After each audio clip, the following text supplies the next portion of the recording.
Hi everyone, I'm Hanovi Schoonover of Warman Consulting, and I'd like to welcome you to the training. Before we begin, for those who may not know, Warman is a nonprofit organization that provides tribal technical assistance on a variety of programs, including but not limited to housing and homeless services, children and youth, and elder abuse.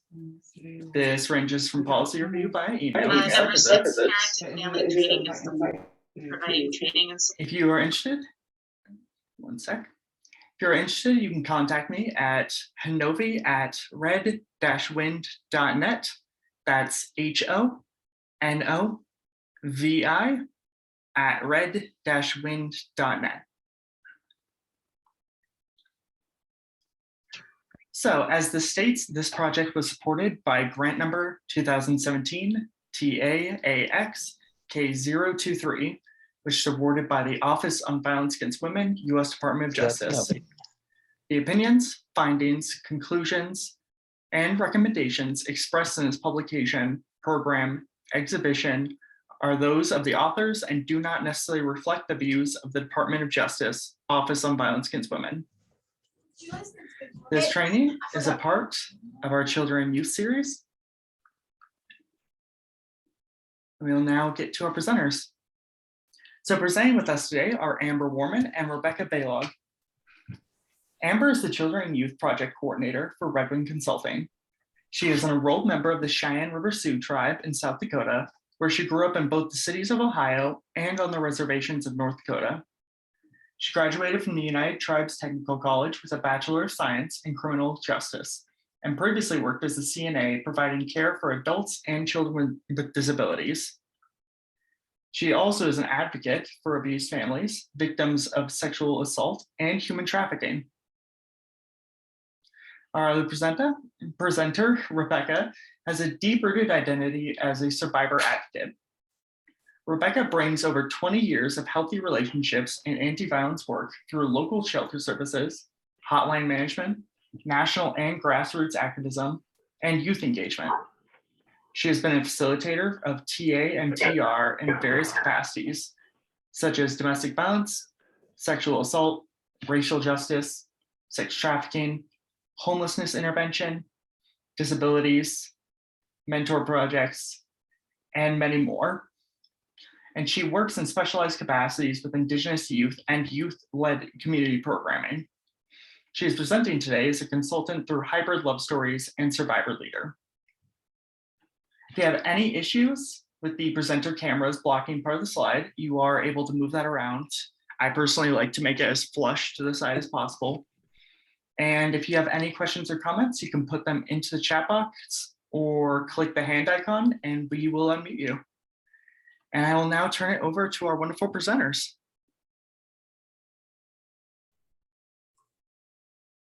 Good day to everyone. I hope y'all can hear me okay. Thank you for joining and spending time with us today while we talk about Teen Dating Violence Awareness Month, or TDAM. It's an interesting month because so many intersections show up in teen dating violence awareness. So I am so grateful to Red Wind to have the Hybrid Love Stories join. And I guess I want to start with saying gratitude. Thank you, Hanovi and Red Wind, for allowing me to have some space today. When we're together, please use the chat. Zoom fatigue is real, man. So if you want to have your camera off, that's great.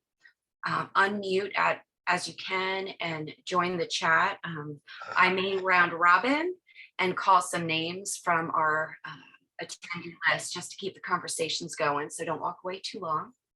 A part of my intro, and I appreciate everybody for doing that by reading, I am a survivor advocate, and Sister Jessica gave me a little bit of an education on survivor advocate. Is that what it means, or is it survivor leader? So I humbly accept that that name or that wording, not that there's a hierarchy because everyone is joined in the work, but my youth, my teen and adolescent years had violence I'm still healing from. In fact, I just had a spiritual support cleansing therapy ceremony yesterday, and it had to be on the phone because of the pandemic. I understand and link arms with youth that are trying to provide us as adults and advocates and law enforcement, prosecution, medical centers, advocacy shelters, yada, yada, yada, yada, yada, like going around the round robin, that youth really can provide leadership. So that's some of the things we're going to talk about today. So I want to introduce myself first, Rebecca Balog. Hybrid love stories comes from a philosophy that many of us are either multi-tribal, multi-gender, we're survivors and advocates. I'm Gypsy, Oglala, and Mohawk, and I have some other things floating in that back, that long descendancy. So many of us are coming from a place where even our identities are hybrid love stories, and we can honor that at the same time. If we honor that at the same time, we're also bringing in an opportunity for youth to present themselves in a safe space because they can bring all of themselves to the table. So that's something we're going to talk about later as well. The next thing, I have a little list here so I always get nervous. I've been doing the work for 22 years. I did 10 years direct service in a mainstream shelter that served Black, Indigenous, API, Latina, transgender. Our team at the YWCA shelter, domestic violence, rape, and racial justice shelter, we hired the first transgender woman in our program, and that took a lot of work because that was 17 years ago, and things have changed. So there's this really robust history that I want us all to share so we can educate each other along the way. The opening prayer, first and foremost, I was taught to respect my elders, and that not every old person is an elder, but elders lead by example with goodwill and healing and education and patience. Thank you to all the elders that are in the space for allowing me to say a prayer in front of you, before you, and just that opportunity. Thank you so much. If there are any elders that would like to do an opening prayer, I'm going to pause for a minute and just give you the opportunity so you have that space first. Is there anyone who would like to do an opening prayer?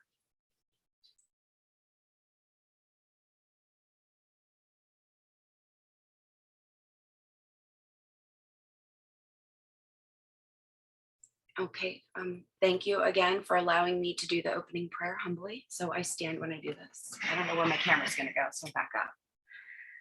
Takashila, whose voice I hear in the wind, whose breath gives me life to all of the world.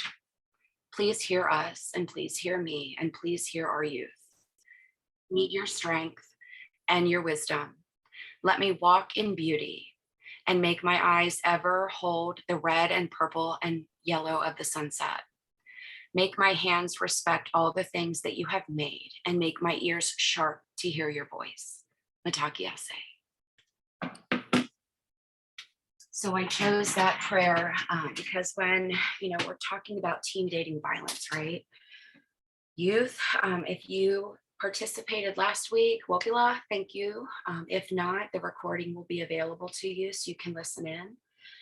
But 2 weeks ago, actually, the part 1 of this series, we talked about youth as their own culture, and that adults don't always understand that culture, whether it's text language, emojis, or just, youth culture has their own culture, their own language, whether it's on the basketball court at tournaments or skate parks or the powwow circuit, whatever it is, youth has their own language.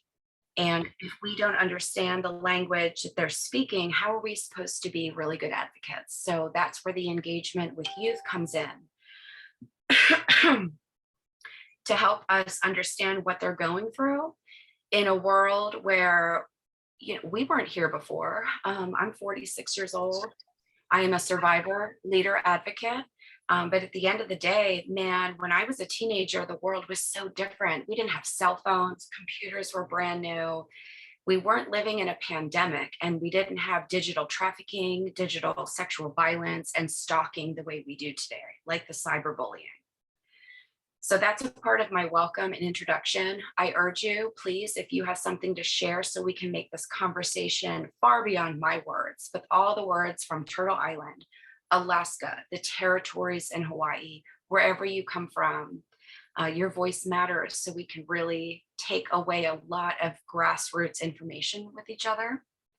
So with that, please add your comments and questions to the chat, or you can unmute too and join the conversation. That is really appreciated. So we'll be live. Today, we're going to talk about what consent means for teen dating, because that word is constantly changing, and youth leadership and what it means. I touched on that a little bit in my, my intro. Youth leadership means so much in the healing journey for youth that have experienced abuse and assault. And then what is the value of peer advocacy? So we have a long time together today, but we do have a 30-minute break to stretch and drink water, get your lunch, do whatever you need to do. So we do have wellness as a part of our time together today. Can we do the next slide, Hanavi? Thank you. Awesome. Yes, please add to the chat where your name and where you're coming from, what state, what tribe, what's your position title, just so we understand who's in the room with us. That's awesome. Thank you, Rosemarie, Amber, and Rod. Add it to the chat. Where do you come from? So why are we here today?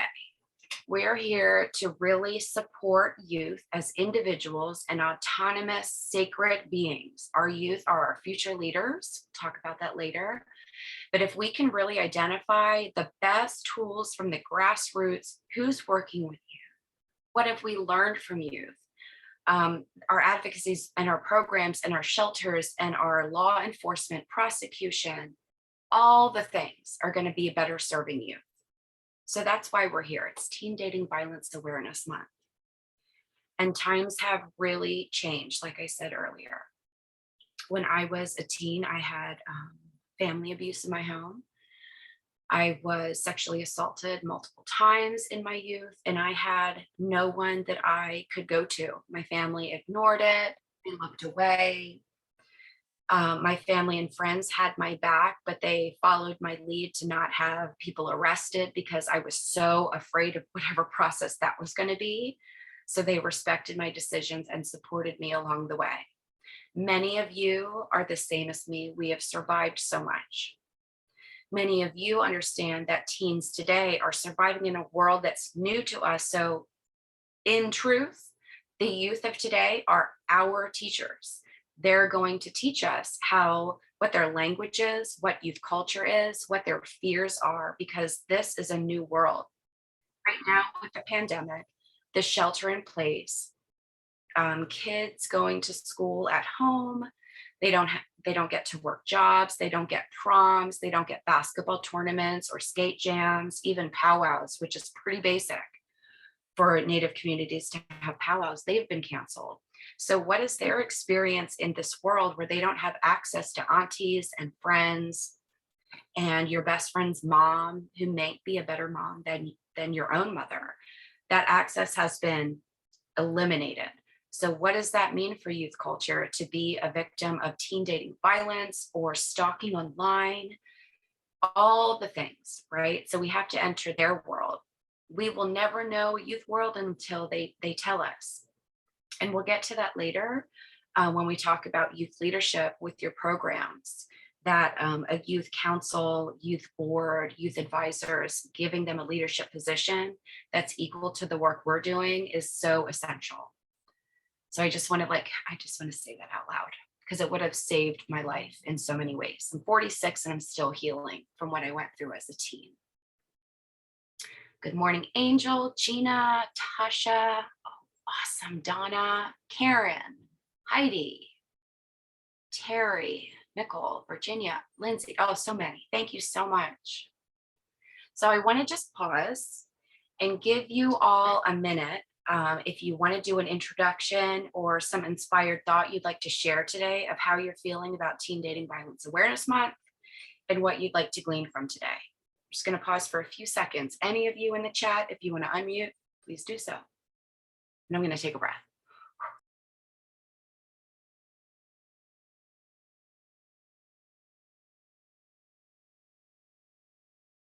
Amber as well. I know you're my teammate today. Did you want to chime in and do a welcome? Good morning. Sure. How is everyone today? Um, it's bright and sunny here in North Dakota, which means it's actually colder out than it would be if it were cloudy. I don't know if any of you guys are up here in the north, but it's chilly. And those of you that are in the south enjoying that sun, soak it all up for us. Get that vitamin D. Make sure that we're getting our kids outside and our youth. I know we talked about some of the things Rebecca mentioned some of the things we can't do during the pandemic, and at the same time, playing basketball outside at the courts or at the school. Um, Making sure that we're making time to go for those walks, even if that's solo or across the street or basking up. Getting our kids vaccinated is so important. Those of you that choose not to are unvaccinated, I understand there are health concerns as well. I have family and friends who can't be vaccinated, unfortunately, due to allergic reactions. So, I mean, there's all different kinds of things when we're thinking about this pandemic and what we're all going through and how we can continue to support our kids and youth. As a mother of 4 teenage boys and 3 bonus sons who are also teenagers, I totally get the pressure of getting them through school right now, what it's like to be in transition from online school back to school, plus adding relationships into that. I have teenage boys that are dating right now, so what that looks like for them and their perspective on things. Also, as an advocate, what it looked like as in my years of advocacy, working with teen girls and boys, and how they have their own language and their own response to trauma. I know, like, just their spirits are so awesome sometimes. I remember meeting a young woman who had been assaulted, and her energy was just still so positive and amazing, and just like uh, just everyone reacts in their own way. Everybody has a situation, and sometimes we come out of it smiling at the time because we don't really understand how it's going to affect our whole life. But taking in that warmth and telling her what an incredible, amazing survivor she is, and that her attitude and just presence is going to carry her so far. Because it's easy to maybe we're expecting to condole someone or like sit with them while they cry and they're supposed to act a certain way, but sometimes they act the opposite of the way that they should act, and we think that's a normal. But really, meeting them where they're at and accepting them and their presence and their energy for who they are. And just like we want to accept each and every one of you for who you are, we have a empowerment statement. We hope that you guys all took the time to just read it, or if you want to take the time to read it out loud when you introduce yourself, we would love to hear from you guys. So I'll just go ahead too and pause and hope that some other people want to just join in the conversation. We're excited to hear from you guys today.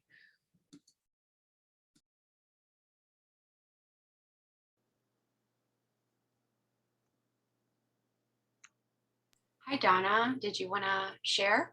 Welcome. Hi, everyone. Yeah, just briefly, thank you so much, Rebecca, for organizing this event and facilitating this. You mentioned your age and being a teen and your personal experience and all of that. And it made me realize, Rebecca, that we are very close in age, and it made me reflect on my teenage years. Not to go in great detail here, I know you have a lot to present, but I just wanted to mention, at that time in the 90s, when I was a teenager, there was very little talk about teen dating violence. I never heard the word. I never, um, witnessed any outreach to teens in regards to this issue. At most, the main beginning topic of discussion at that time was about violence against women, and but not so much associated with teens. So when I was in my dating relationship and was experiencing all sorts of violence, excluding the physical violence, because my ex grew up in a house with domestic violence, and he had major resentments against his father for being physically abusive to his mother. So he took pride in that, but he found all of the other tactics to use against me in order to maintain that power and control. And what that did as a teen was it really confused me because I didn't identify as somebody who was experiencing teen dating violence. So, you know, he didn't physically hit me, but he did just about everything else to me that you would find on the teen dating power and control wheel, or a domestic violence power and control wheel. So it took several decades before I actually realized how bad that relationship was, how harmful it was for me. Um, so I just want to say that I'm so pleased, you know, decades later, about the awareness about teen dating violence, and that we're actually speaking about it, not only amongst our colleagues, but especially with our youth. And I'm so pleased to see some of our Wabanaki advocates who provide outreach to our youth in our tribal communities here in Maine. So just thank you all for sharing this sacred space and all, you know, your experiences and knowledge. And I just want to say, Willie Winnie, thank you so much.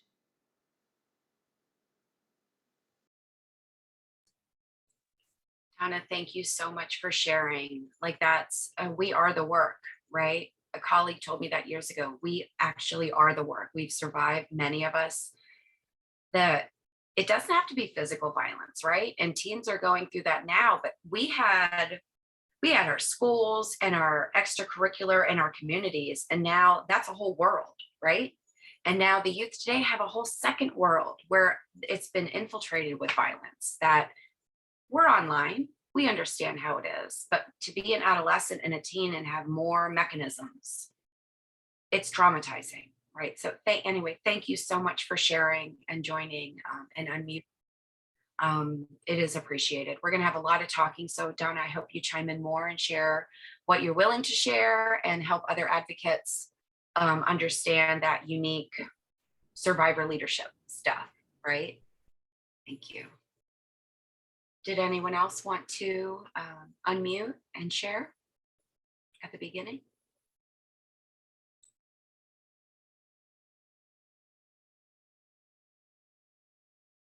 No pressure. It's all good. You can unmute. A little housekeeping. You can interrupt me at any time. I will not be offended, I promise. So please chime in as you feel comfortable. So the flow for our time today, we're going to talk about consent, leadership, and peer-to-peer advocacy and uplifting youth in our communities.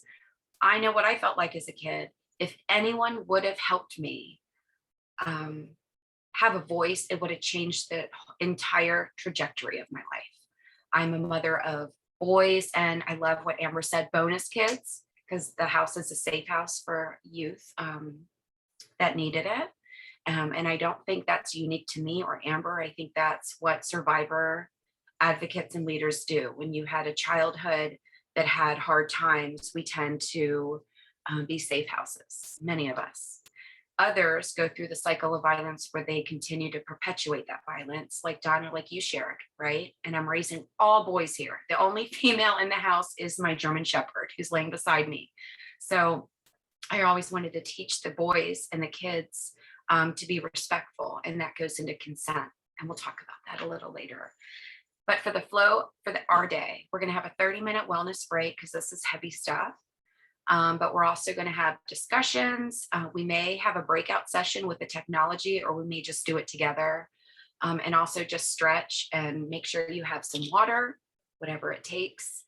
Mini Wachoni, water is life, right? So we're going to practice that too.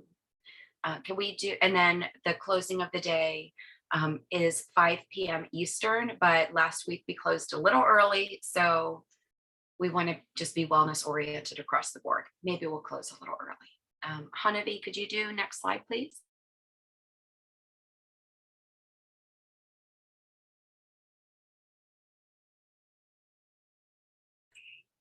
Taking bites of my lunch between. So connected sessions today.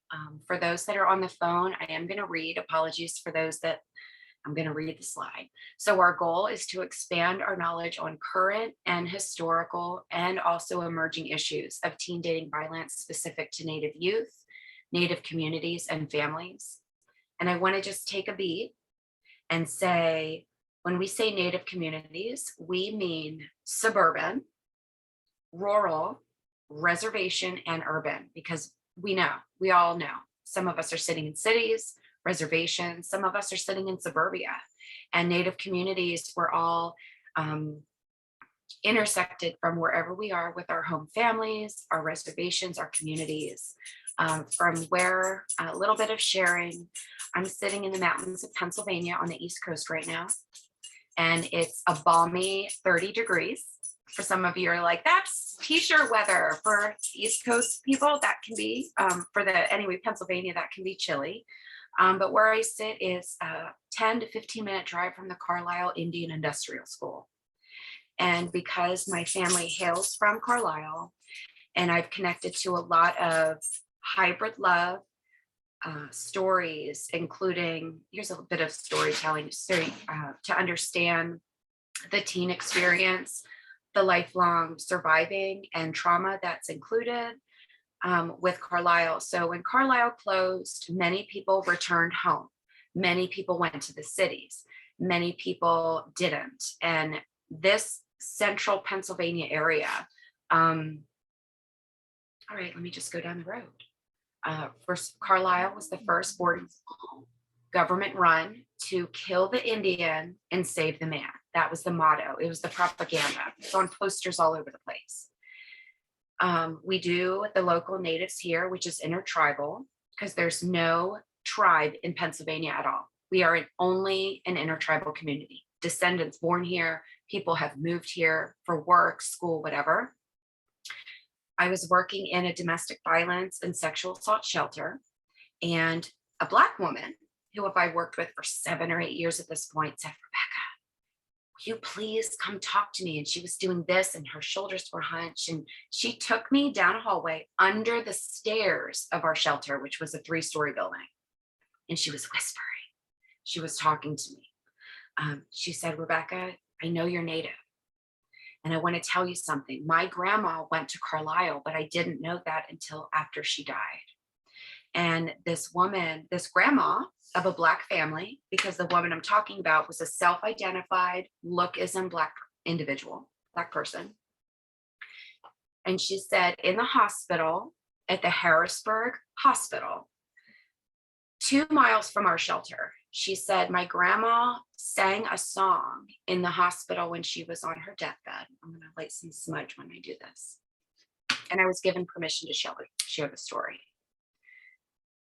She said, my grandmother sang a song in a language I did not understand. And my grandmother's sister told me after she had taken her journey that she was Navajo, and she had been taken away from her community back in the day and went to Carlisle and was released from Carlisle when it closed. And she didn't go far. Harrisburg is 15 miles from the Carlisle Indian School. And when they were all, the family was together in the hospital room when she was taking her journey, she sang her own death rites song in Navajo. And no one in the family, everyone thought that they were a Black family. And it was this insidious secret to identify as Native for the same reasons as my own granny. As a teen, the trauma did affect her journey her whole life. And it was way, way safer to say I am a Black woman in the city of Harrisburg, Pennsylvania, than to say I'm married to a Black person with hybrid love, mixed race children. And the endangerment potential of having next generation children stolen out of their home and taken to another boarding school was very real in that teenage trauma that she went through. So I kind of bring that back to, what is trauma? How do we heal it? And what could have been different if that grandma, that Unchi, could have had support systems in place to help her through that journey, that she didn't need to do what many of us have done in the 80s, 70s, 60s, 70s, 80s, 90s, and now 2022, where youth don't feel that they have the safety to reach out to speak their truth, right? It's really, it all links together, and that's how historical trauma keeps showing up in the conversations that we have. So when it says connected sessions today, that's what I mean. It's all connected. And our truth stories, maybe that's the first time you've ever heard of a personal Carlisle Indian School story. Maybe that's the 100th, but if you can share your stories, it educates, because cycles of violence go around and around and around. And that's just something I want to share, that it really does take a village. And I know that's a cliche thing. I keep doing air quotes. I don't know why I'm doing that today, but it does take a village. And to go back to that empowerment statement, let me find it here. Okay. So how are we connected in our space together? Today, we are feeling empowered because I use my power to empower other people. And if we can use that with youth and provide youth with the leadership, that they have the space and the trust and their own language that will allow them to use, we will empower them to empower each other. And that's going to go into that peer conversation later. I'm going to take a breath. Are there any comments or other shares with boarding schools and youth and where we are today? I'm going to take a beat.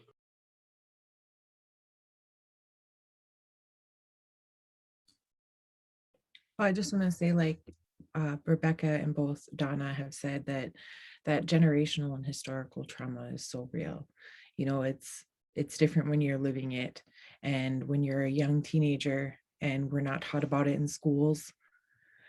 Our parents can't talk about it because they also weren't taught about it in schools and they don't understand it. Many of our parents haven't forgiven their parents, who would be our grandparents or great grandparents. They are living still in that trauma of, well, they abused me, so I don't want anything to do with them. Or maybe they're still addicts, so I don't want anything to do with them. And maybe they don't understand, right? They didn't get to go to, I was fortunate enough to go to a tribal college, and it was at a tribal college from a non-native that I really learned about Native American history and what it looked like here, 100, 200 years ago, 300 years ago, 1,000 years ago, and brought that forward into what it looked like for my grandmother. And at the time, I was lucky enough she was still alive to have those conversations with her about what assimilation is, and her having the terminology for what assimilation is, because she didn't know what that word was, but she knew what had happened to her. And being able to do the work now and bring her story forward and to help other advocates and to help youth is a full circle in the work that we do. And I admire each of you for coming and talking about your story. Those of you that have survived, those of you that have helped survivors, we're in this work together, and we continue to work for the next 7 generations, because as we bring up our kids, we have to continue to tell, we have to be the ones to tell them the story. We can't rely on someone else to tell them the story and hope that they'll hear it somewhere, because that's probably not going to happen. And we can't shield them. And unfortunately, a lot of them feel the burden from birth of being Native American. If we don't speak our language, if we don't learn our traditions, then it will end with us. And that's a big burden for a teenager to carry, for a child to carry, for an infant to carry. And as a parent, that's a lot of pressure for me to pass down a lot of information that I'm still trying to learn. So I'm always still trying to learn. And I hope that nothing that I say today offends anyone, or that we speak in any type of way, that there are things that I don't know and I'm still learning. And I just want to tell you all that we're so grateful that you're here and to express, what you have experienced and the advocacy that you've brought forward through your journey, because it is your ancestors' journey. It's all led to this moment, to this conversation, and it'll lead to the next conversation with your children, the children in your program, the parents of the children in your program, the grandparents. I think of this one sweet grandma that I remember talking to her, and she came in for assistance to get Christmas presents for her grandkids. And she was raising these 3 grandkids, and she hadn't been a victim of domestic violence that she was there for. So I was trying to understand what was going on, and to find out that her son had been sexually assaulted since the age of 6 years old by their neighbor, and had kept that a secret because he was afraid that the neighbor had said he was going to kill his parents. So he was a grown man now. These are his children that she's taking care of. It is that full circle. It is that by helping this grandmother get those Christmas presents and get her signed up for programs, that I'm helping this victim. He's not there, but I'm able and fortunate enough that I have the resources to share with her. These aren't my resources. These are just a guide from the community, and I'm just pushing these forward. So as we advocate, we just continue to push these services forward, because we know at the end of the day, hopefully we're preventing those kids from having to go through the same thing that their parents were exposed to, that our parents were exposed to, and that we continue to help bring forward this education of their entire experience. Because even though they experienced it, they never were taught about it, and they weren't taught about the wellness. We have to remember their traditions and languages and ceremonies were illegal until 1978. And when I think about that, I mean, that's my mother's lifetime. I'm born in 1983. So, I mean, like, my grandma's ceremonies and her religions, were just a small fraction. She was a grandmother by the time her traditions, her powwows were legal to her, for her to attend and not be scrutinized for. So stepping that forward, it's important that even though our kids aren't dancing, or they're not singing, or they don't know their language, it's important that we encourage them to still do that at any age. And each of you are someone's child. Each of you are someone's grandchild, no matter how old you are today on this call. So remember that it's okay for you.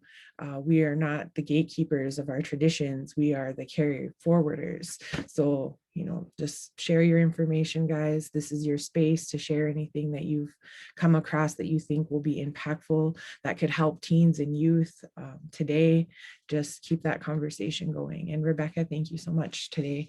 As always, you're doing a wonderful job.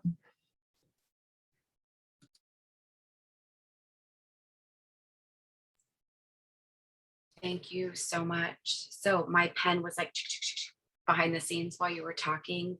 Amber, thank you so much. Like, I wrote conversation and family, or lack of, really affects teens.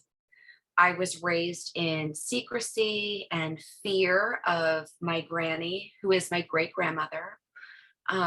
Always, even in the 80s, she was afraid that if we were too Indian, people were going to steal us and put us in a boarding school. So that I'm still in this movement. I've been in the movement for 22 years. My babies were in car seats. They're 18 months apart. So my two boys were under my desk at 3 a.m. doing a domestic violence hotline.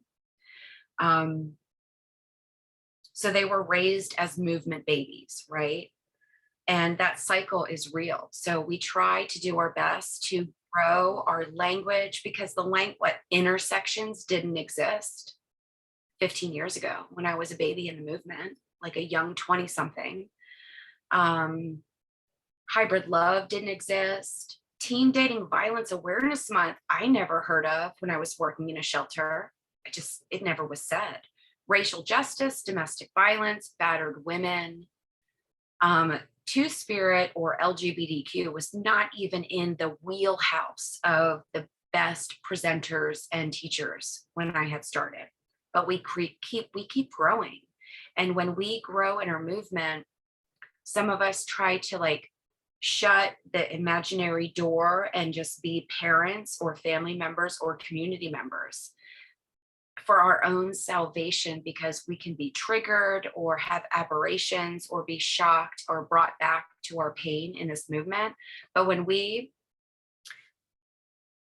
see that, I don't know how to say it. With the internet, violence is so prevalent with youth today, whether it's sex trafficking or being stalked or bullied. Man, the bullying, let me just go down this tunnel for a second. I apologize, because I know we're on the connected sessions today, goals and objectives. But an objective is really understanding that our physical world has all the same endangerments it always has. But now the youth today are living entirely in a world of digital endangerment. And every bit of work that we do in this physical realm, we have to also do in a different way in the digital realm, right? I'm going to put my notes aside for that. And that's what we need to take away, that the youth have two worlds they're living in. Sex trafficking, people in the life have their own two worlds they're dealing with. And I could go down that road, but I'm just going to stick with teen dating.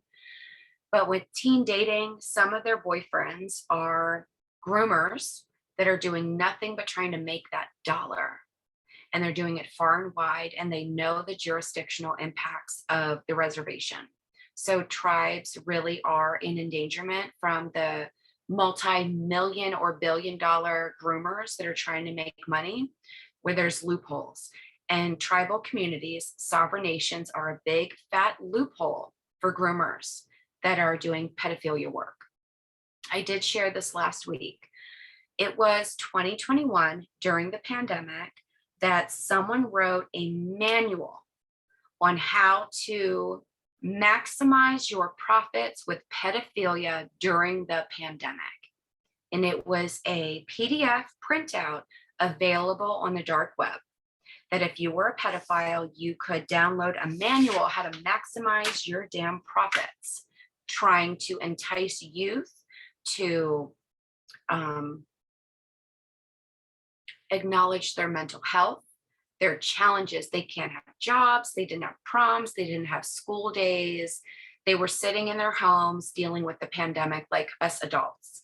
And that mental health barrier or issue or trauma was just an opportunity for folks to kind of creep in through the back door. And that's a real thing. I'll put the link in the chat then. I'm also adding to the chat. Feel free to unmute too, but chime in. And I'm talking to Nicole and Gina. I'm going round robin, Karen and Rod and Donna and Regina, Tasha, Lynn, Rachel, Karen, all of y'all. Please chime into the chat too. What are some of the feelings or barriers, knowing all that has been shared, what teens are going through and what they struggle with most if they're experiencing dating violence in this physical world and the digital world in 2022. And thank you, Rosemary. But just even if it's one word, what are some of the struggles teens go through today that maybe we didn't go through, that you've heard or experienced in your advocacy? Next slide, please. Thank you, Honeybee.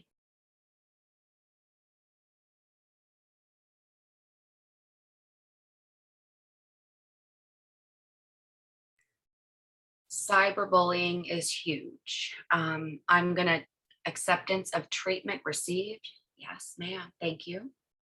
Not having parental support. Yes. Constant access because technology is 24 hours a day. Thank you so much. Sexting and what's it called? Revenge sexting, where someone says, baby, baby, baby, please send me a body shot of this or that or whatever. And that's for heterosexual and native LGBTQ and two-spirit. That is across the board. Sexting. If we could teach our children that just the first bullet in 101 is if you send it digitally, it lasts forever. Someone owns it forever. That's the first rule of the digital world. If it goes digital, it's forever and all the time. Thank you for that. You have to go where the youth are, and they are online. If we don't go where they are, the dangers will go without us. Thank you for that. Regina, that's awesome. I'd like to just add to that. I had when I first came to work for the Iowa tribe, I had a chairman. I'm the higher education director, and I'm logging onto this meeting because a lot of the higher education isn't just about writing a scholarship check. We have to wrap around. We have to make sure that they are successful and they have that support, especially in first generation college students.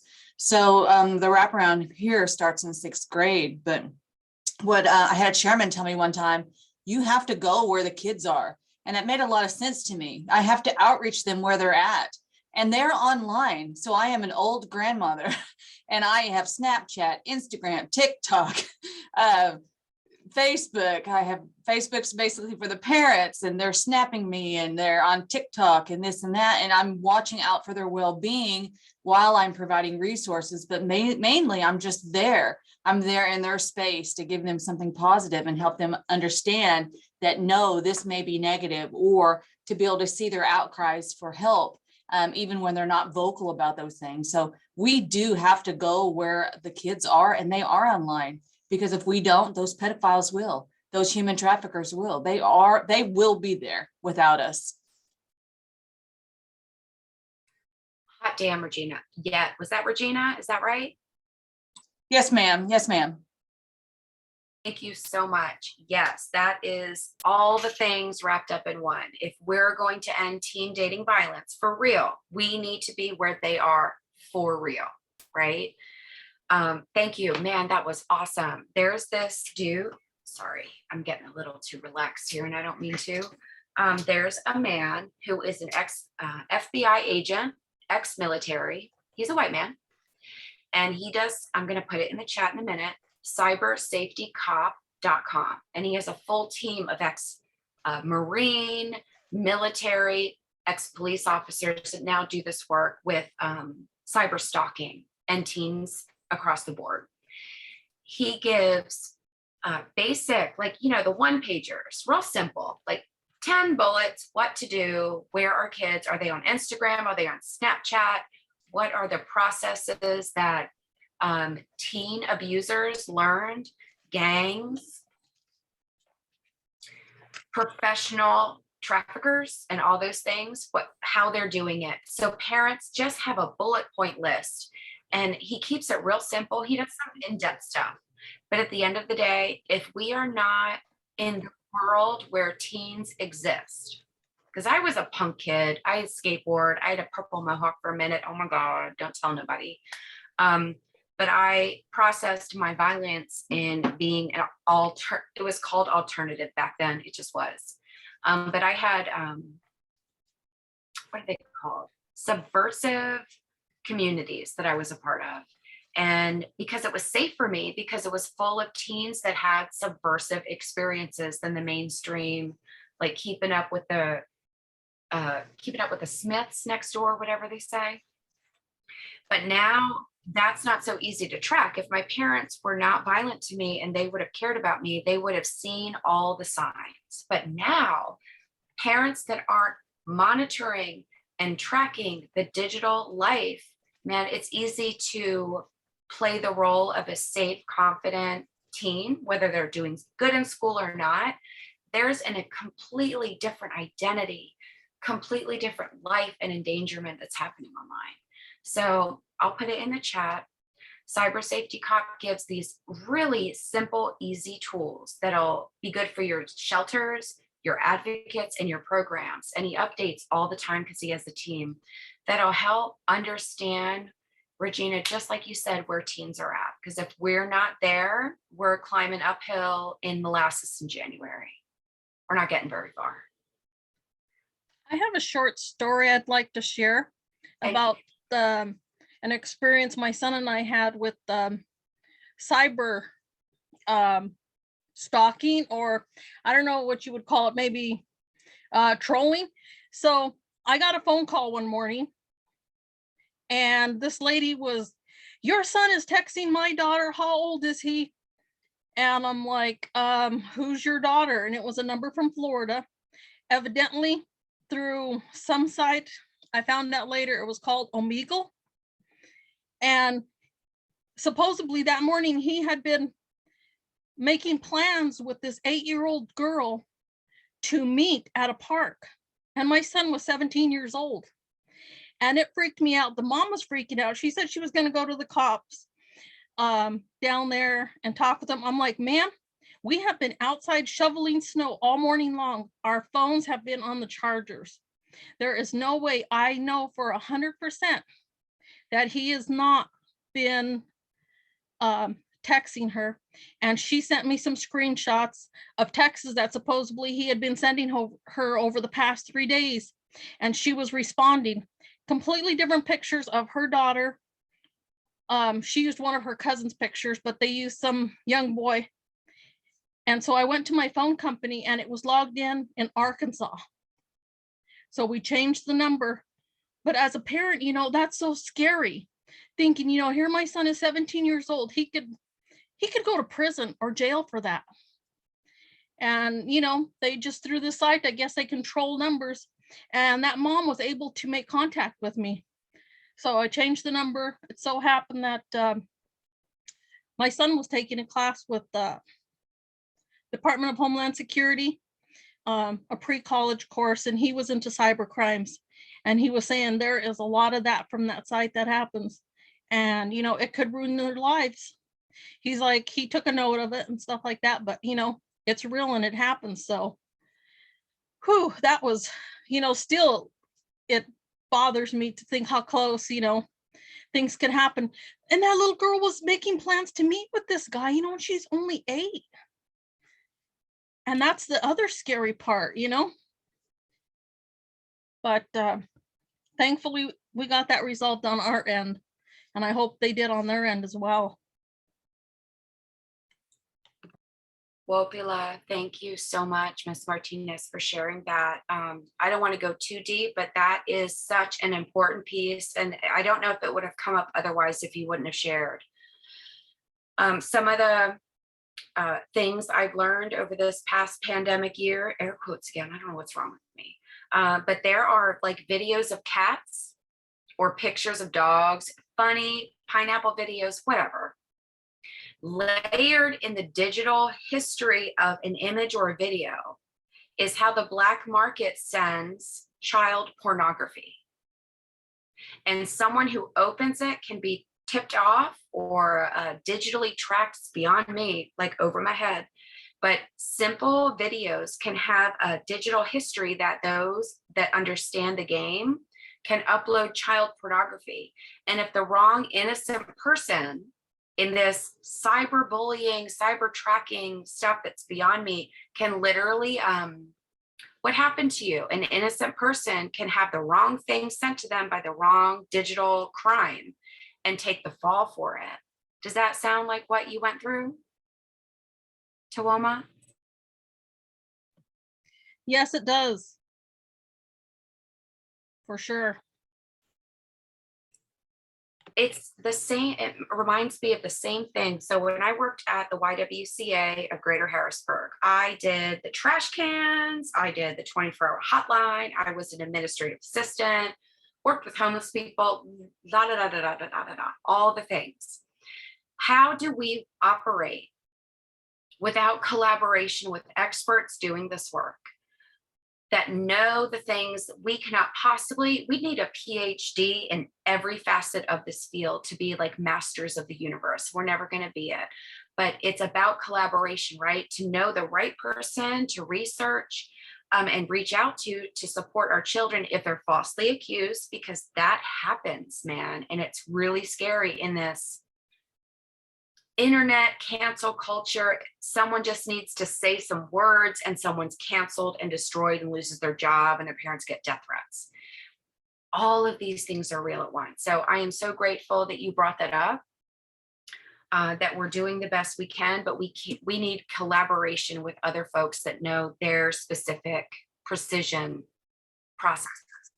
Anyway, so sorry. I am so grateful you mentioned that.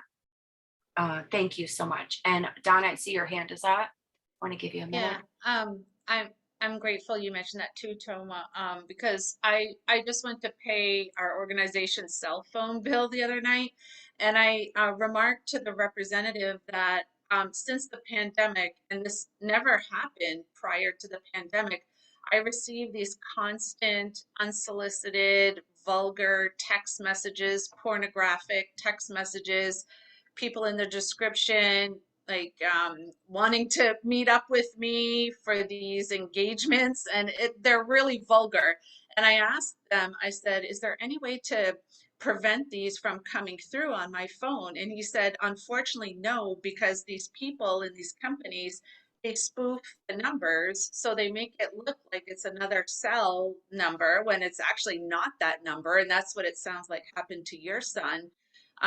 And so he said, all you can do is delete them. So then, you know, sitting here today, it makes me think about teenagers and even some children, you know, who are younger than teenagers who have cell phones and may be receiving these constant pornographic messages from, you know, these individuals. How do we safeguard them? Because there is no way to prevent them. He said, unless you want to go and block every number, but you'll be doing that all day long, and it's pointless because they spoof and change the number the next time they outreach. It's all just computer automatically generated. So there's no way to prevent that. So children who have cell phones are being randomly targeted on a regular basis as well. That was it.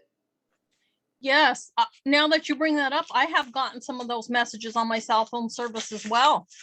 And it's just, I have a niece who's 7 years old, you know, who has a cell phone, and I worry about her. Well, I worry about my nephews as well, you know, because it's just such a scary situation, especially working in corrections and seeing how young some of these guys have been in there for abusing their children, you know. It's so sickening. And hopefully we can take measures to block or get rid of these atrocious people.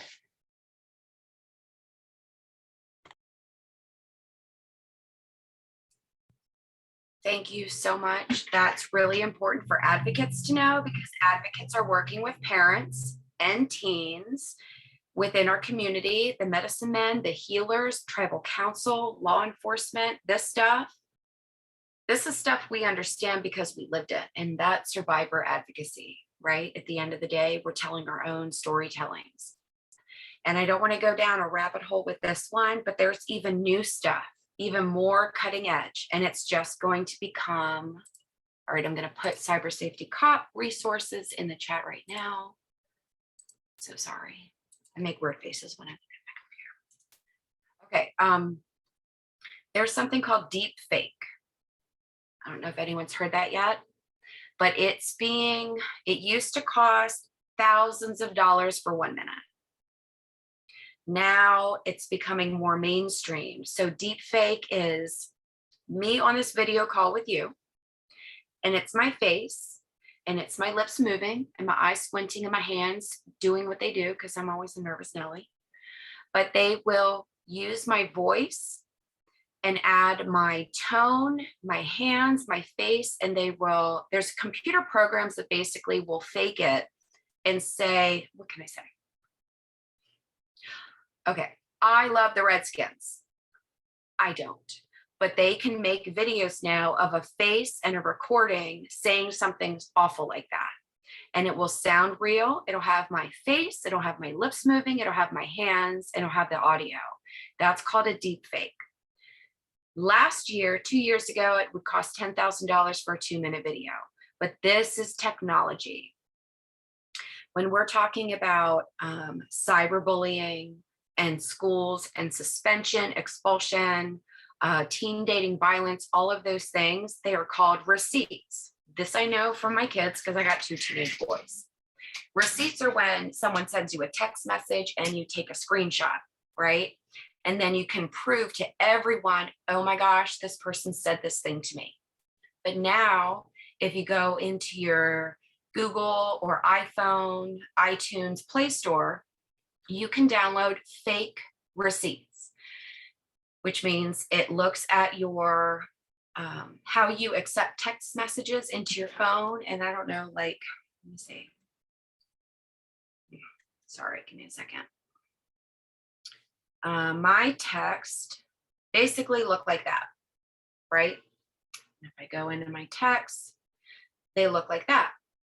But you can download apps that looks exactly like that from the number that it came from. And it will say whatever a perpetrator, trafficker, boyfriend, girlfriend, or individual wants them to see. So if someone breaks up, they can go to the school principal and fake a violent text or a fake sexting moment. This is what the world of receipts are. Receipts are basically, I can prove that you cyberbullied me or did any violent crime against me via text or Facebook. a fake Twitter post. You just populate this app where you can fake receipts or proof of someone's violence or whatever it is. And this is the world we're living in. If that does not complicate being a parent of teenagers or an advocate or a community member to where you don't even know if someone's showing you something that's real or not because these apps are making money off of it. And then I lean back to the deep fake. Right now, it's still expensive, but in a couple of years, how expensive is it going to be for someone to ensnare and trap or groom someone with their words coming out of their mouth on video and audio, right? It's so complicated. And I don't want to go too down that rabbit hole, but this is the world that we're living in. This technology is endangering youth that aren't yet engaging in endangering times. Does that make sense to y'all? I know, what the heck? I know, right? So thank you. Did anyone want to chime in? I can tend to go down a tangent and I don't mean to. Oh, Donna, thank you. Think about judges that accept screenshots or text messages, Facebook, Twitter, emails as evidence when there are apps to fake screenshots, emails as evidence. It just makes it like we can't be all things to all people.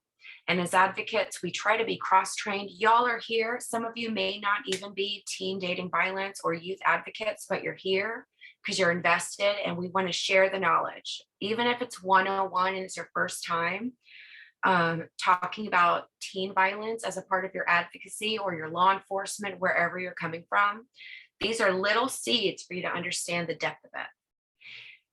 The end of the, we're still on what? What are we on?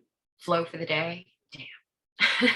At the end of the day, though, we want to plant seeds of the complexity.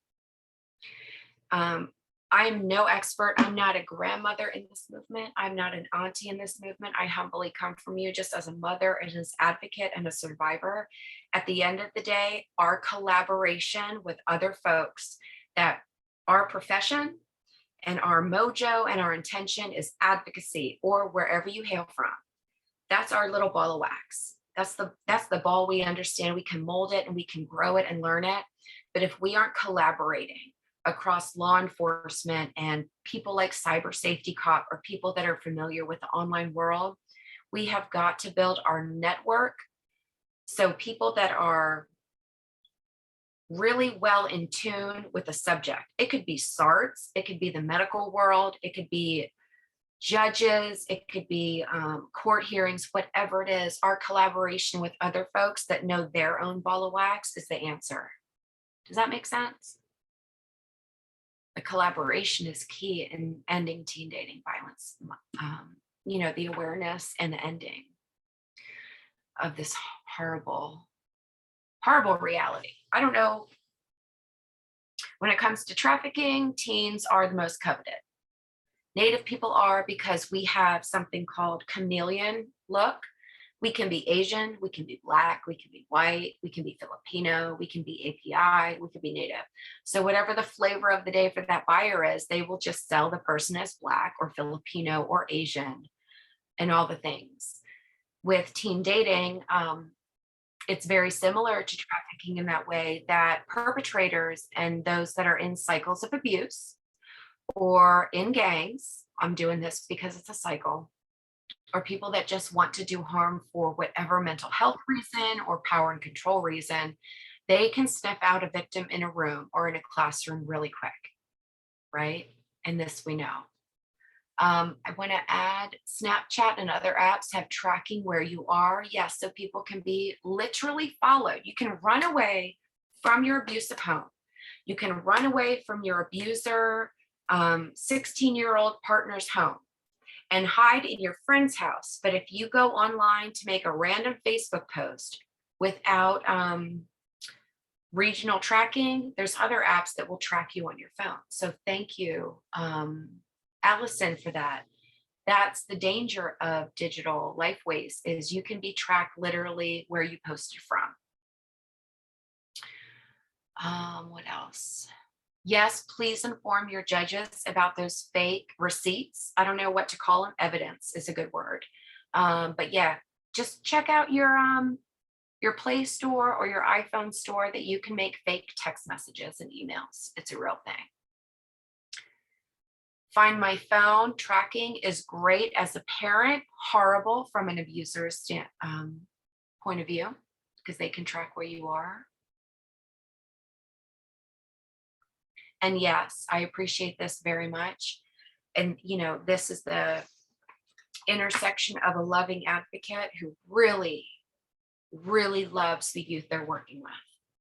And it could be, the Western Honor Society person that has straight A's on the debate team in the youth leadership, or traditional honor society of someone who knows their medicines and knows their songs and their language. And there's all these different youth leadership opportunities, and they're not the same. You do not need to have straight A's to know your language and know your medicines. That's their honor society. They're a youth leader. Or in the basketball team, where they're just saying, keep going, don't give up, work hard, have honor, and keep, play ball in the right way. Or academically, I get straight A's, whatever it is. I want to go to Washington. I want to be a DC Indian or a conference Indian. All of these are equal honor societies. But at the end of the day, a lot of parents see their children in the way they see them. And if they dig too deep into their phone, they don't have the knowledge or preparation to deal with what they're going to find. Who was it? I don't remember who it was. And I don't want to ramble on and give you all a chance to speak. But one of the most impactful things I ever heard was, we teach our kids to not eat poisonous plants. We teach them that. Don't cross the street without looking both ways.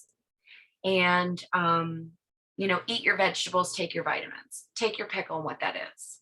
But yet we don't monitor our children's phone with enthusiasm to teach them that same basic rule, and they live on the internet. So I appreciate Gina for what you said. It's so true. And if we're not monitoring, ain't nobody else going to monitor our own children.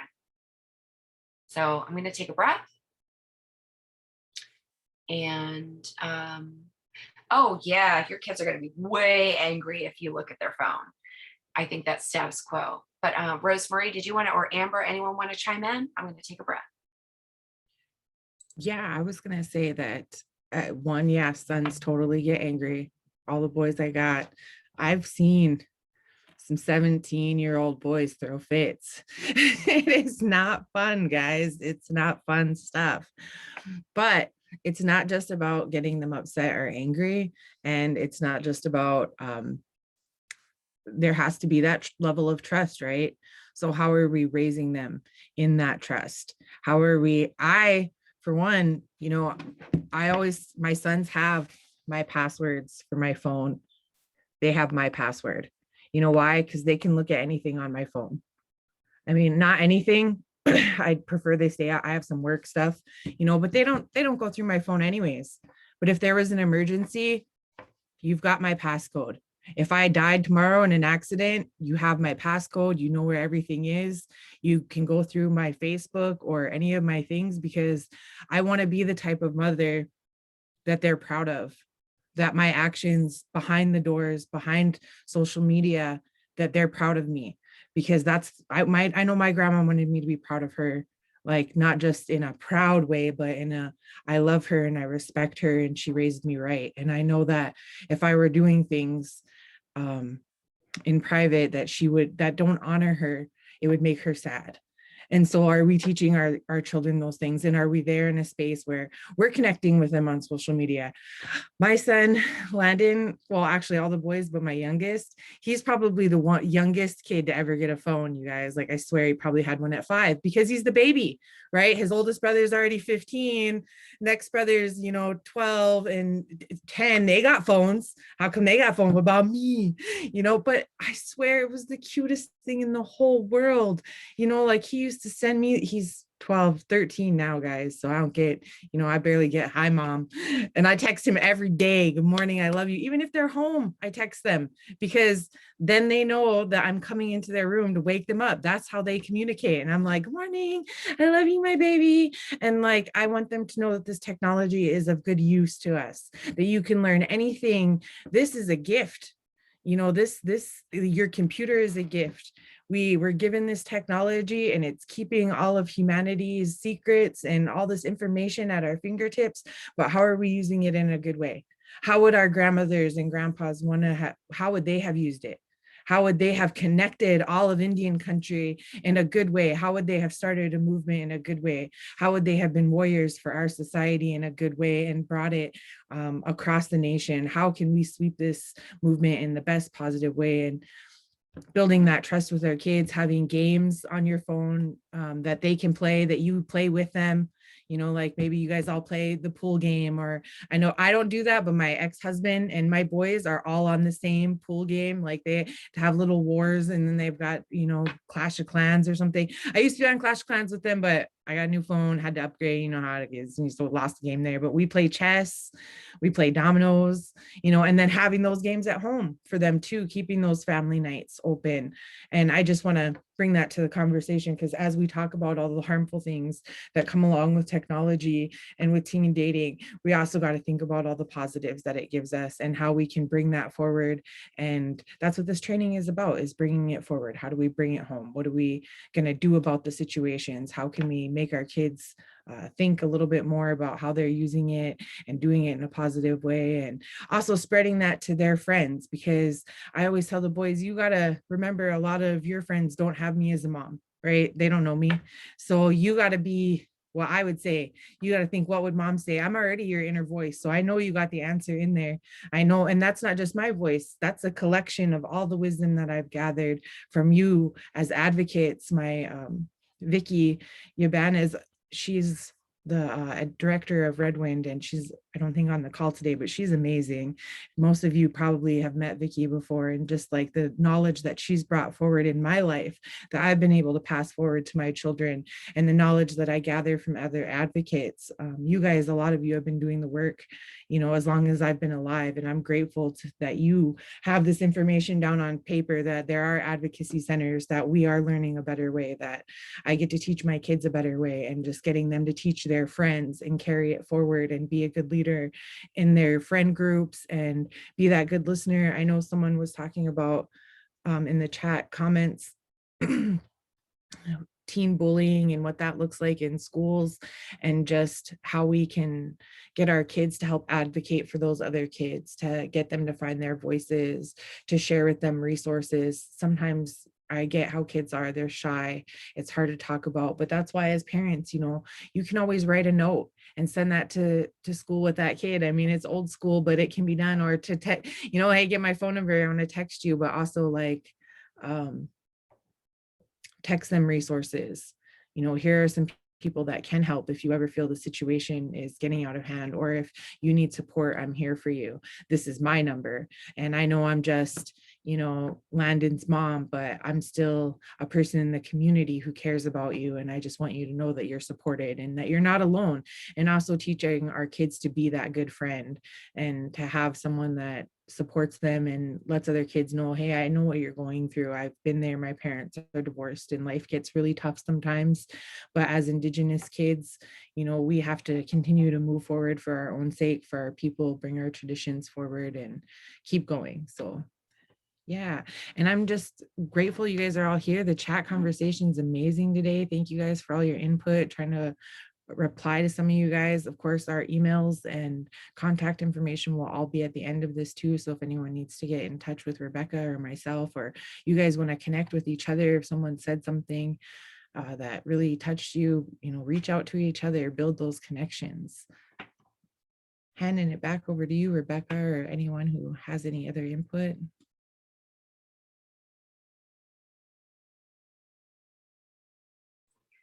Thank you so much. I agree. There was a comment that I was thinking and then it popped up and I was like, wow. How are you using it in a good way? Reminding our youth, how are you staying I don't know, urban, traditional, our kids are living in a different world, right? They don't have proms, they don't have homecoming, they don't have graduations even. They're dating online, going to school online, but how are we using it in a good way? And reminding. And there was another comment. Oh, what would Crazy Horse do in this environment, right? I just tried keeping tech away. My son didn't get a phone till he was driving. He did have a tablet with Wi-Fi because a lot of our kids had to go to school with Wi-Fi. I appreciate the comments. And this was an interesting quote that's on the screen right now. Why should we look at healthy relationships differently? We already talked why, because every single 7 generations that came before us is different than the 7 generations coming after us because of this digital life. So the voice of the Great Spirit is heard in the twittering, the irony, the twittering of birds, the rippling of mighty waters, and the sweet breathing of flowers. That somehow when we're doing our work as advocates, when we're being parents, we have to bring it home to Maka'ina. We need to bring it back to the Tukashila or the Great Spirit, Wankantanka, or whatever language that we use in your faith. We need to bring it back home, that faith and love and trust and safety is nothing to be ashamed of.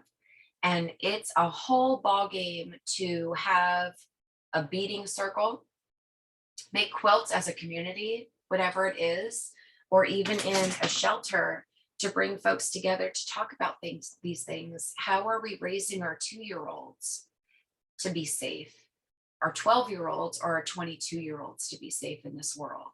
And it really does take that collaboration piece that if we don't know the answers, we cannot be all things all the time. So if anyone has joined us today and is feeling like they're not doing enough, you don't have to. You just have to find the right folks to help you with it, if that makes sense. And we have a comment here. Oh, thank you, Wopila. Beautiful spirits here. Our ancestors are smiling, dancing, and praying for us all. Wopila. We have another comment. I was a corrections officer for 20 years. I've been an advocate for a little over 2 years.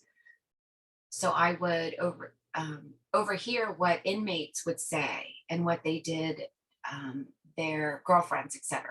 Tahoma, did you want to expand on that a little bit to share about? It's a whole different journey, but we should talk about it. Sure. Just kind of going back to stalking and computer violence and such like that. There's a lot of people with a lot of technological backgrounds and such, thinking how you can make videos and use voice clips and stuff like that. One guy would, he put some software in his ex-wife's computer that it would turn on, and he would be able to talk to her when she would be sleeping, wake her up, and she would call the cops and say he's at my house. And he would do it like when it had snowed, so there would be no footprints, so they would think she was crazy, but he was using that computer to stalk her and terrorize her.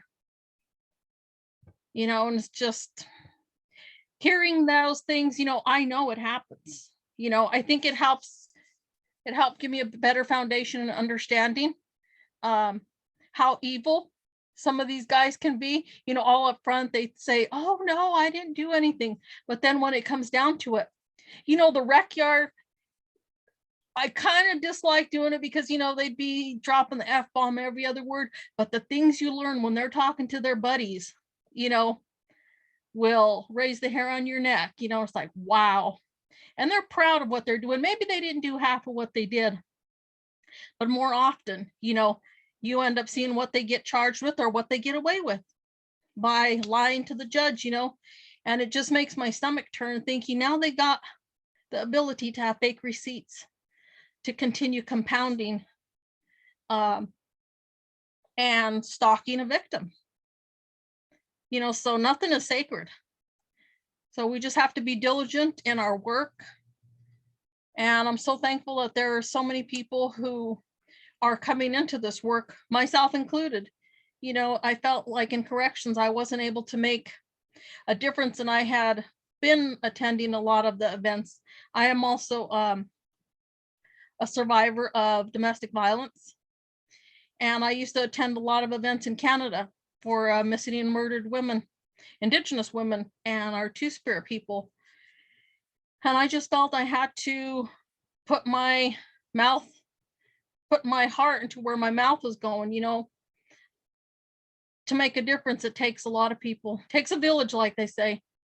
So I'm just thankful to be a part of this and hopefully help protect our youth along the way, because I'm also our community advocate. And it's been hard getting out there into our community with being shut down for COVID. So thank you for giving the space to share my story. Wapila. Ashte Tuoma, thank you so much. Your voice is so important today. I love what you just said, because it's a great reminder for folks wherever they're coming from, to whether it's virtual, Zoom, a Twitter speak, whatever they call that, Twitter town hall, or meetings that are with the 6 feet distance between folks, that youth, they know the language, they know the processes, they know what they're going through. And if we are not partnering with youth, we're missing what, 75% of the world today. Because my kids, I don't know if you went through this, Tuoma, but my kids are like experts. I don't get it. I'm like, if I'm reading an email, I can't hear nothing. I can do like vacuuming and washing dishes and those things together, but I can't do digital things and multitasking.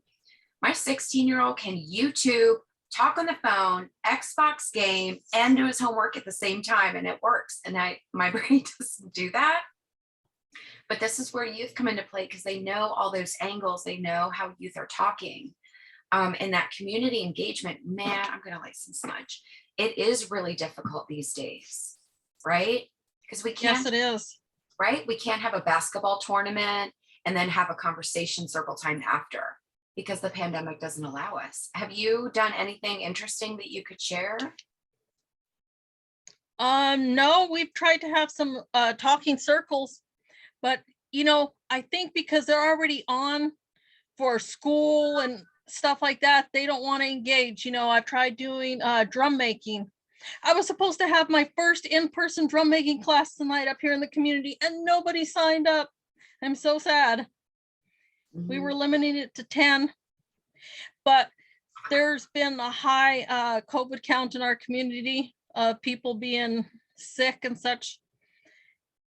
So, and powwows, I miss powwows. I'm a dancer, my son's a dancer.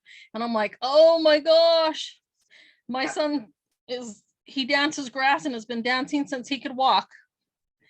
And he really misses that. You know, he misses all his buddies and going to ceremony and going, because we live 2.5 miles away from the New Brunswick border. So we can go over there to the First Nations communities. And originally I'm from Colorado. So I grew up going to Denver March powwow every year and all those local powwows. And I missed that. So I was thankful to be able to take my son to Canada to do that. And now it's been 2 years since we've been able to go across the border. It's been tough. And like the local kids, my son would help teach drumming,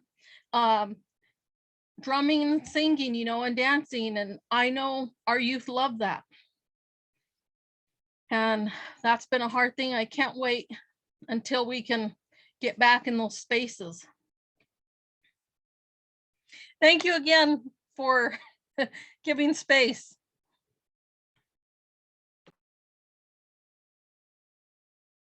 I miss powwow dancing. So I'm fancy shawl, northern tradition, and a woman's grass. I was taught by a man who was taught by a deaf woman grass dancing. So it's this beautiful storyline, but I'm a woman's grass dancer.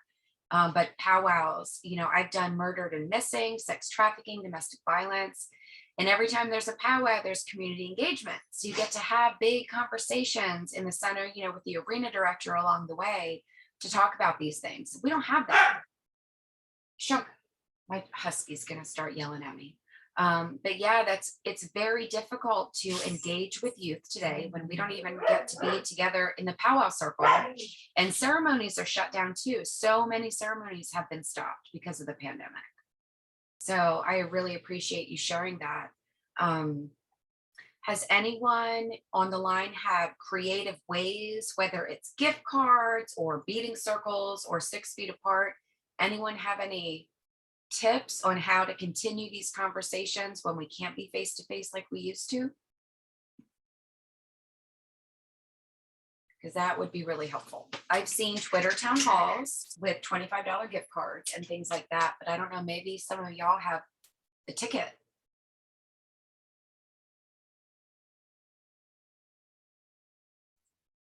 Or another idea for us to do.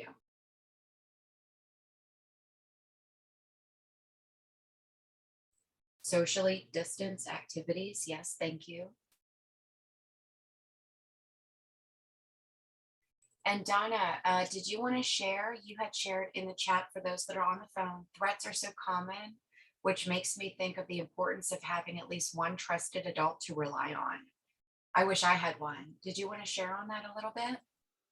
Thank Yeah, you. that was a relative of mine at that time, when she was being threatened, and she had broken up with her then boyfriend a couple of times, and then that's when he started threatening her. He was abusing drugs, he was dealing drugs, and he threatened her and said, if you ever leave me, I will plant drugs in your car, and trust me, you will never find them, but the cops will. And so she divulged that information to me, and so I reassured her, and she actually she was sleeping over my house, she had left him, and he actually stole her car out of my driveway in the middle of the night. And then that's when she divulged what he had said. So we reported it to the police, and the threats that he had made too. So it was actually on record. But she did have this real fear for a long time. And that really made a difference, an impact on her decision of whether to leave him or not, because she was so fearful that she would get blamed for these illegal drugs in her car.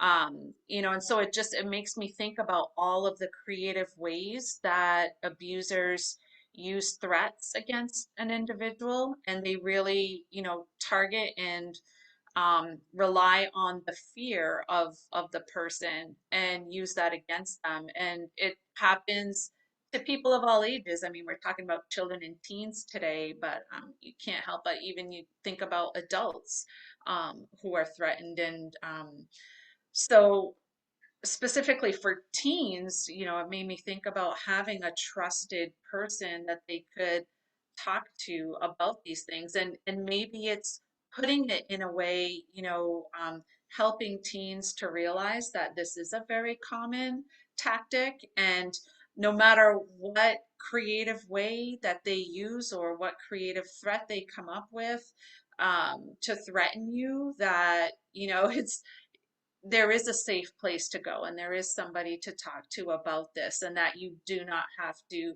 handle this on your own. I just wanted to raise that, because it's something that if we're not told that as a teen, and I think about myself as a teenager, like nobody ever told me I had a trusted person to go to, and it does make a huge difference.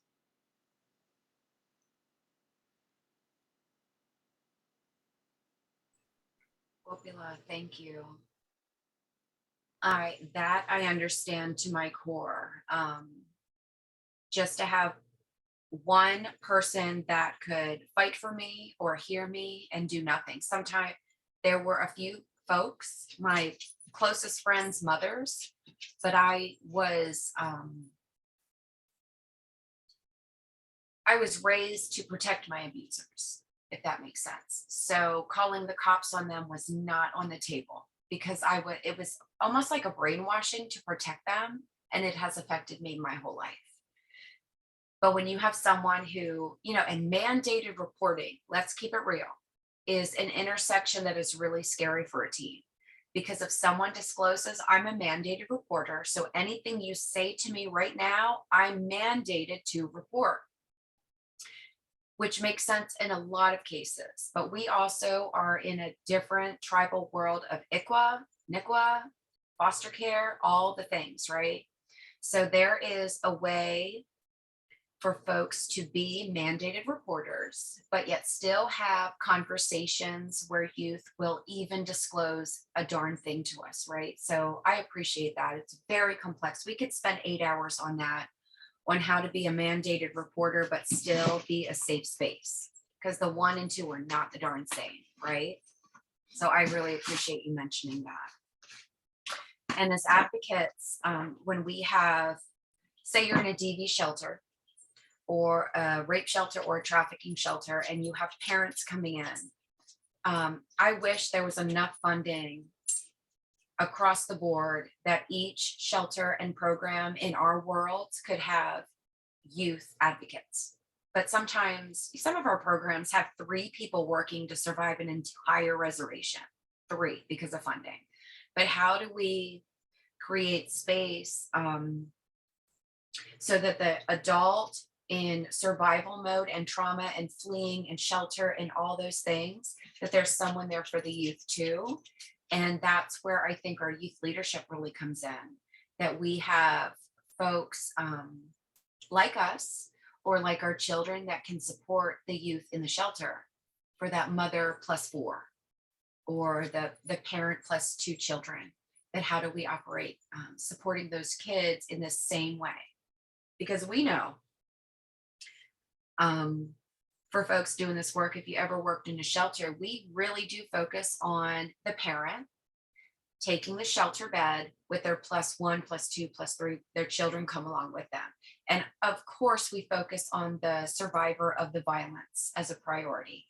And those kids somehow, intentionally or not, become this +1, 2, 3, that we don't really focus on supporting them on their journey. But yet we still know that the cycle of violence that a mother, in my case, in my child abuse journey, it was not my daddy, it was my mom. So these cycles of abuse really do happen. And how do we serve those in our shelters as the victim, as the survivor, but also not forget their children that are not just extra beds to provide for, right? So we have to somehow, through that collaboration process, figure out how to serve those kids too, because those kids are future leaders or future perpetrators, right? So thank you, Rosemary. I'm still healing too. Thank you. I need to practice protecting survivors and not protecting, those that have been through teen dating. I'm probably saying too much, but it took me 20 something years. I was raped as a teenager by a high schooler that I thought was the bomb. And I didn't even remember till I was in my mid-40s. I literally, because of my child abuse and my compartmentalization, that I put my parents here and I protected them there and I erased it here. And this movement, this advocacy became my healing journey. But I still had my mental and emotional compartments that I didn't remember that I had been raped till I was in my 40s, from when I was a teenager. So like there's the power of the heart and the power of the mind that Tokashila or creator did not release that information to me again until I was ready for it. And I know that's deep and some folks may think that's weird or whatever. And that's fine too, but we have to trust in our traditional ways and our songs and our faith that the spirits will really guide us. If we're not ready to handle something in our memories, we won't. And all I ask is that we continue doing this work with all of our hearts so the next generation doesn't have anything to do with what some of us went through. And I'm going to smudge right now and kind of like mute for a minute and let y'all talk. Yeah, that was a big share. Amber, you are unmuted. Yeah, I'm here. I just want to say thank you for sharing, because I know that, and each one of you that has shared, whether you've talked with us here today or in via chat, because I know how hard it is to talk about that part of your life.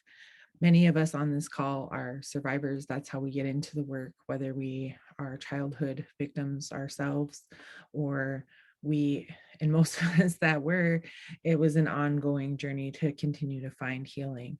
And so I guess I just wanted to touch on that a little bit because I think Rebecca had mentioned her grandparents being important to who she is, but also her friends' moms.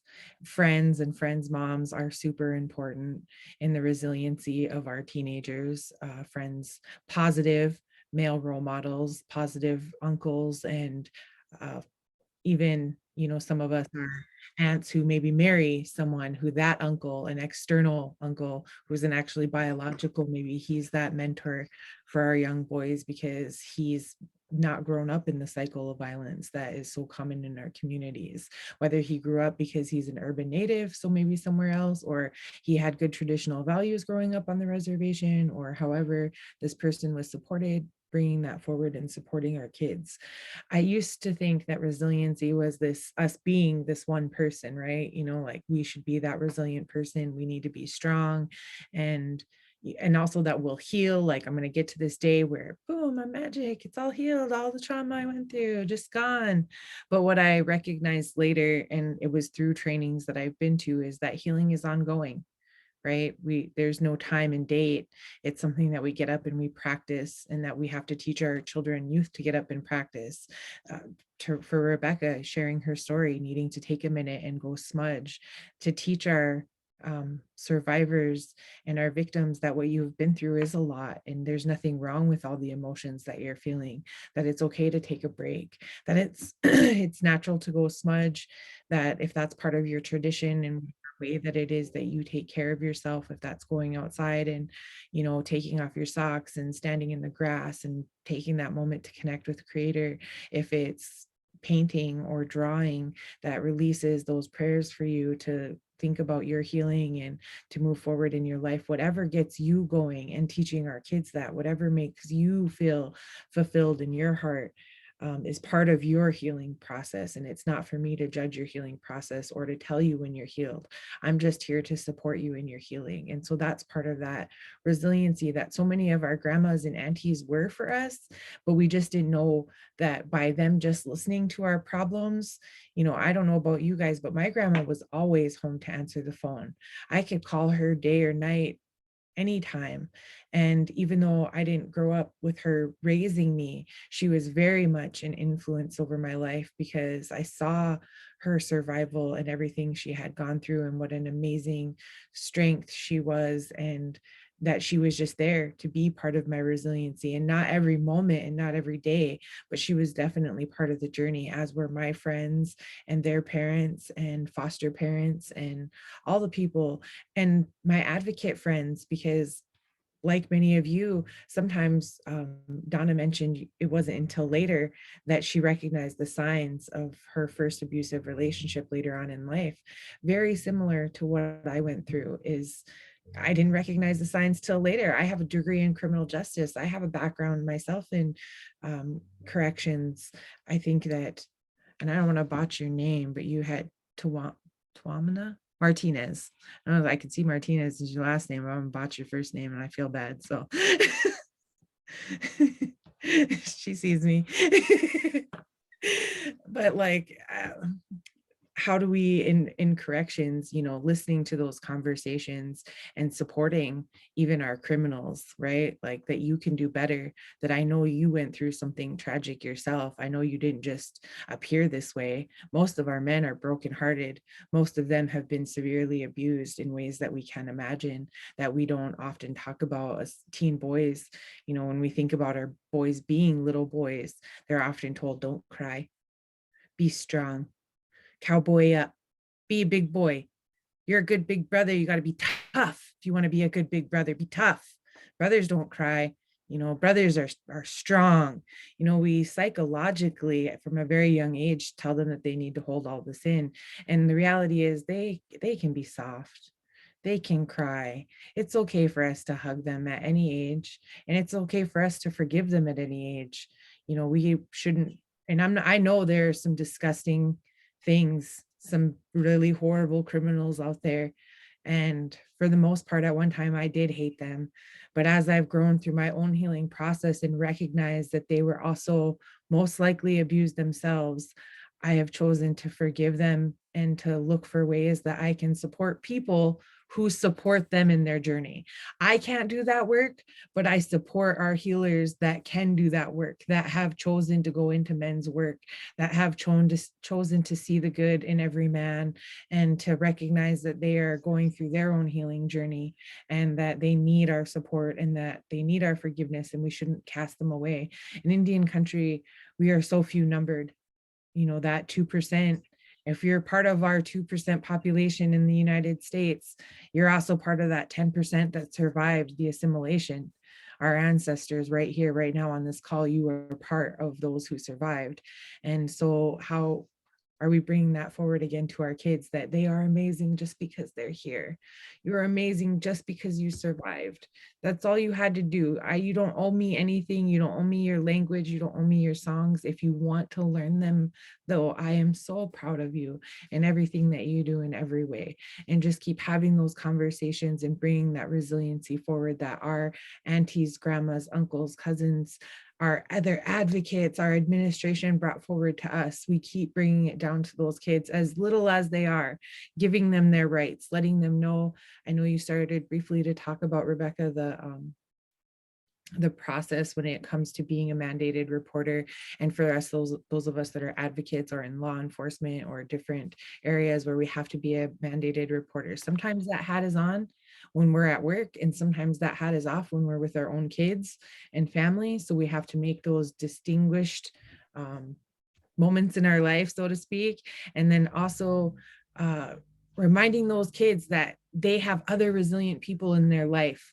Who else has been there for you? If I'm a mandated reporter right now and there's something on the tip of your tongue you want to say, but you're afraid to tell me, is there someone else that you can talk to? Is there a grandma, an auntie, a friend's mom, someone that you do feel comfortable sharing it with? Or can I give you some numbers that are confidential that you can share this stuff with? Because I do have some confidential numbers and even texting that you can go to these websites and use this as a way for you to have an outlet, because we want to give them multiple ways and encourage them in multiple ways to let out whatever's going on, that trauma that they've been through, so that they can start to heal. Because the healing is ongoing, but it's got to start somewhere, right?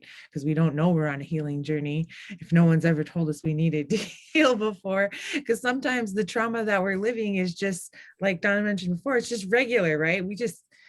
That's less than what happened to me when I was a kid. So this seems pretty great. I mean, this guy's got food at his house. I mean, it depends on what your bar is. And I hate to be like that, but there are times in my life where I was a homeless child, literally on the streets, guys. So like, food in your fridge, that's a plus in my book. I mean, it just depends what your level of and not just level for being a victim, but what their normal is.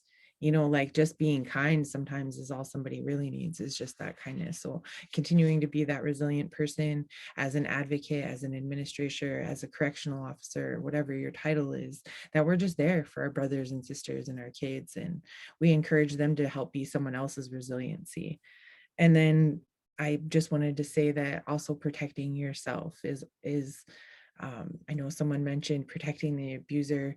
I think that as many of us have uncles or brothers or sons that have done something inappropriate, it's not just that we want to protect them, it's that Indian country is so small, right?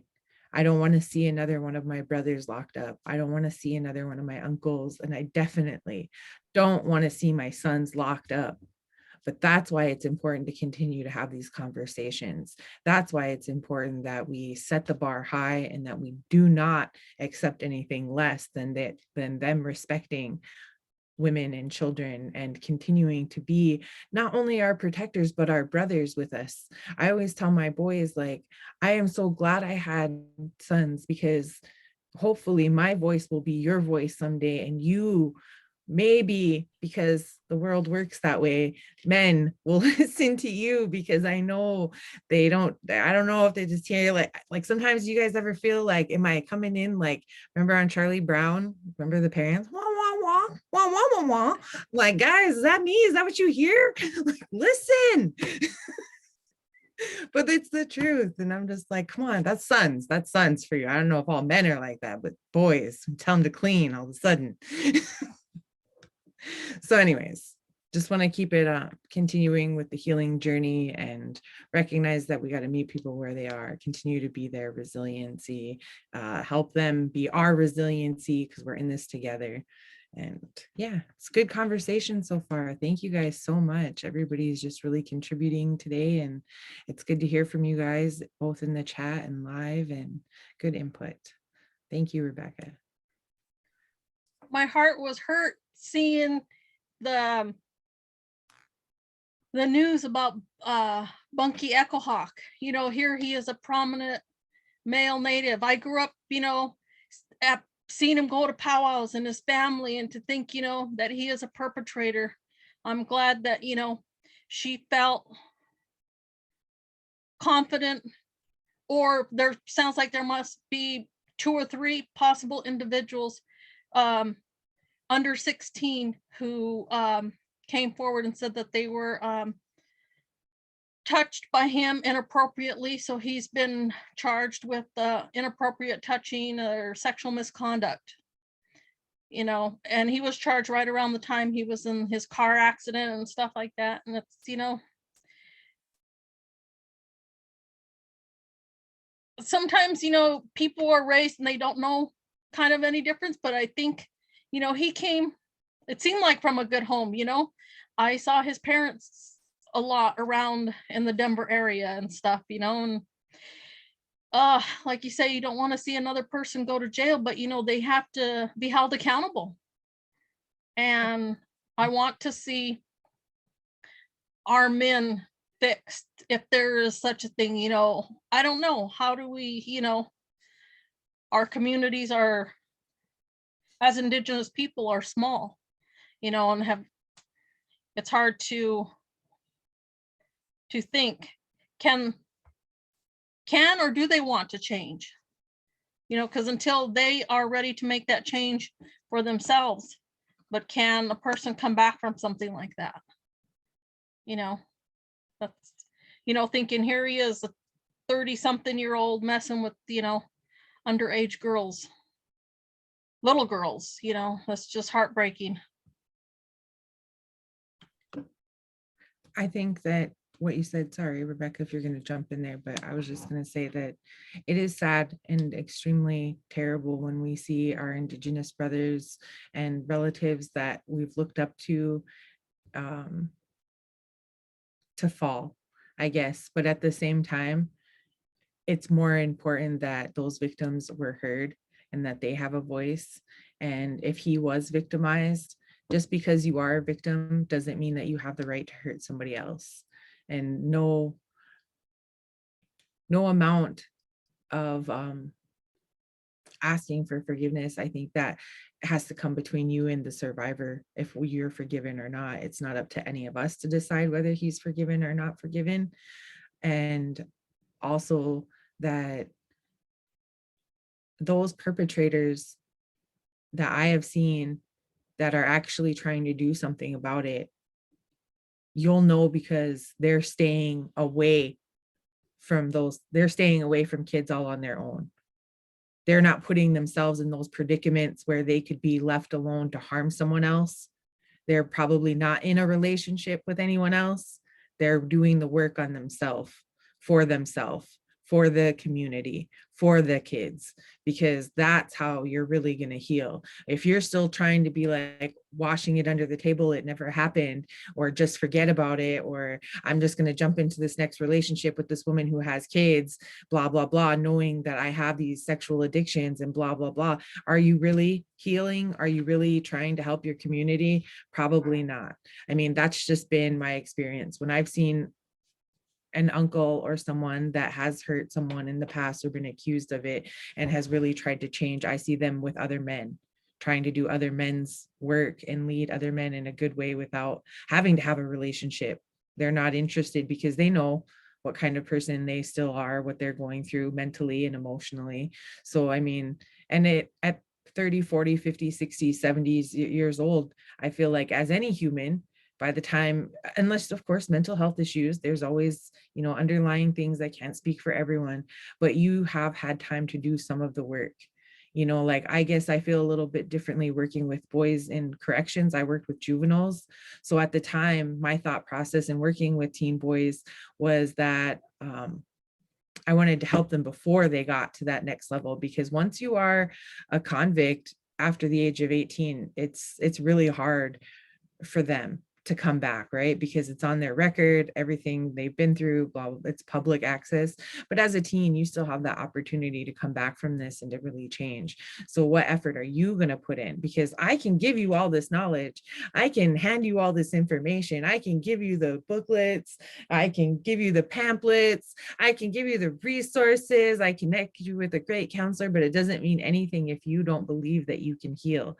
The number one thing that we can do for them is help them believe that they are possible. It is possible for them to heal on their own. They don't need a treatment center. They don't need anything fancy, but our traditional ways and our beliefs and our community can help support them. I can help support you, but I am not you. You have to pave the way for yourself. So again, like, is there potential for this man to heal? Sure. But that's totally up to him, and forgiveness is totally up to that victim. So I have a lily and a whoop whoop happening in my heart right now. Yes.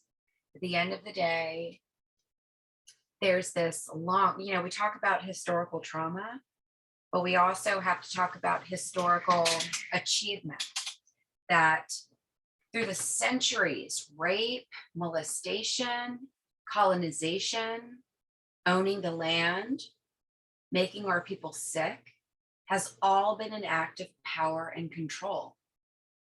And that's a lot to unlearn. And I had no idea. Thank you so much for sharing that information, because I remember the Nike campaigns and how proud I felt that our Indian folk were represented. My kids were raised in funky sneakers from Nike. I bought every single pair I could get, all the things, all the pride. But how quickly power and control infiltrates, right? And I'm not speaking about the individual, I'm just speaking about the process, that somehow, where we talk about Minnesota, that George Floyd happened, right? And our jingle dress dancers came from far and wide and danced in that circle to support our hybrid love relatives. And many Black Indigenous people joined. That it takes work to undo the success that turns into power and control in ugly ways, that we're just really conditioned. And, I'm going to use some ugly language, and I apologize if it triggers anyone, but the word apple, and this isn't about Monkey or anybody. This is just saying, when we achieve a certain thing in the colonized world by living in two worlds, and I know that's a bit of a cliche these days, but we do.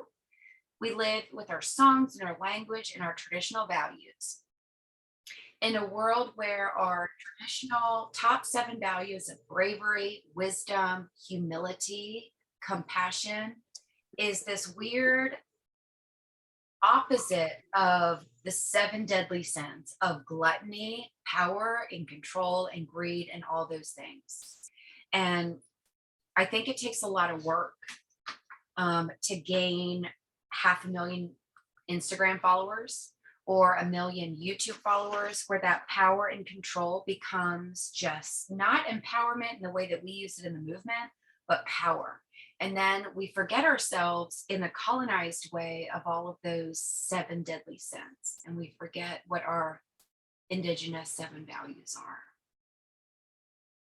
So I appreciate the share. I don't like cancel culture, but I do love honesty. And all we can do is pray and keep our traditional values of wisdom and compassion and bravery and humility and honesty in our work. That I know we're a little bit past our break. We got to the 4th slide. We're not going to get through these slides. Those slides don't matter. But when we come back, I want everyone to first take water, bathroom, go put your bare feet on the ground, even if it's cold, do it for a second, because Maka'ina, Mother Earth, can restore us. Put your face in the sun or in the rain, whatever it takes. And when we come back, I think we can talk about the restorative and transformative justice for youth, right? We want to keep it on the youth track. And Oliphant and Suquamish, and how that impacted teenagers in the 70s, and how that impacts youth today, because it's still relevant. And then just talk about retaliation for youth that want to come forward, like we did. We were afraid. We protected our perps, all the things we went through, because the system wasn't designed for us. But this system is designed for the youth today. So let's take a 30-minute break. We'll come back at let's do 2:20, 2:25. But take care of yourself and think about the words and the sharing, and just know that your presence is we're so grateful. Let's keep on talking when y'all get back. I hope you all had a nice break, and you have your water, mini wachoni, water is sacred, and your wakalapi, or your coffee, whatever you need to keep it keeping on. We've had such a robust, authentic, and organic conversation so far today. Part 1 is recorded and is available to you if you want to check in. Just to backtrack, for those that couldn't participate in both parts of Teen Dating Violence Awareness Month with Redwind for the youth culture, but we want to keep on. I have a lot of notes. My healing mechanism is scribble or doodling. And I have so many papers of notes from our time together today. And I'm really grateful for all the sharing. At the end of the day, storytelling or sharing is very traditional. It's how we know our creation stories and the thunder beings and how we came to be. And also how we've been keeping on since colonization. Those creation stories are creations of new worlds. And since colonization, we've had a lot of creation stories. I have them in my family, being born on the East Coast, Oglala, Mohawk, and my dad is a full-blooded gypsy. So our creation stories are part of our family journey. So the consulting that I do, my little bubble of my side hustle, it's not a hustle, it's the work that I'm dedicated to, is that hybrid love. And that means being a survivor of child abuse, teen dating. I'm a hybrid love story, being multi-faith, multi-identity, and I know many of you are the same. Whether you're 2, 3, 4, 5 different tribes, you're born on one reservation, but you identify as Seminole and Dakota, or whatever your intersections are. These are hybrid love stories. And with Teen Dating Violence Awareness Month, there's people in our 7 generations and people here today in the 7 generations of someone. We are a hybrid love story. We're survivors, we're advocates, we're parents, we're grandparents, we're aunties, we're mentors. Whatever your intersection is in your life, you are a hybrid love story. And I just want to kind of bring us back into our home base of this information with this symbol on the screen. There's a left arrow, a right arrow, there's up, there's down, and there's everywhere in between, which this is 3 parts of a chungleshka, or a medicine wheel of all the generations, all the directions. And I know the Hopi have a different medicine wheel. The Dakota have a medicine wheel. all of our tribes have their very own medicine wheel. So you have to forgive me that this is a 3-direction to talk about teen dating violence that we've been doing today, which I love because it's been talking about the left or to the past, up, which is the present, and to the right, as you see on the screen, which is our future. And I think we've been doing that, and we have not even gotten through a 1/5 of our slides today. And that's why I know it's a good time together, because we don't need the slides to drive the bus. Welcome back. Again, I hope you have your water. I hope you've taken good care of yourself in the way that you needed to while you've been away from the screen. Zoom fatigue is real. I usually hate the camera, but I'm trying to be present. But where we left off, I have notes written here to come back to talk about Oliphant and Suquamish. Some of y'all know that. Some of this is going to be new. And restorative and transformative justice. When we're talking about, and I don't, boy, this is hard. I want to be equitable and fair, especially when we're talking about Native LGBTQ and Two-Spirits. We do know that whether you're gay or straight or queer, bi, transgender, multifaceted, whatever your hybrid love identity is, we know domestic violence and sexual violence exist. So I want to say that first. So when I say men, I don't mean it like that to exclude anyone. But when we talk about restorative and transformative justice, whether it's the incarceration system or the individual that was referenced during our last session together, Funky, right? We had a press release that was shared with us that was a shock to me for real. But when we talk about, there was a comment, let me back up before I start rambling on. Here it is. Thank you, Rosemary. I've learned to ask myself, which is extremely difficult. I wonder what happened to him to behave that way. So the team behind the scenes, the logistics team of this time together, we talked about it a bit. And we talked about the patriarchy. And I use really awful language, and I'm going to apologize up front, but I like to keep it real. The apple, white on the inside, red on the outside. And what does that journey look like when you gain money, influence, influencers, power, and control? That apple experience that somehow, and I'm not speaking on an individual, but in general, colonization has taught us to be crabs in a bucket. When someone rises above our community tends to tear them down like crabs climbing over each other in the bucket. For fishermen that know crabs in a bucket, a crab will try to save himself and climb over other crabs to get out of the bucket and back into the ocean or the sea. So that's something that was taught to me, that when we gain some notoriety or power or control, even on a tiny level of popularity in our communities, that folks can tend to absorb that colonized thinking of becoming stronger, influential. And in the reservation that my family's from, that it can include spiritual leadership, right?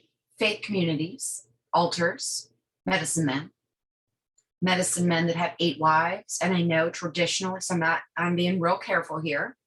Some of our communities back in the day had multiple wives back in the day, right? Just happened. It's a part of our cultural traditions back in the day. But yet somehow today it means something different. And the individual medicine man I'm referring to did have 8 wives, showed up at Sundance. No one else, let's talk about this.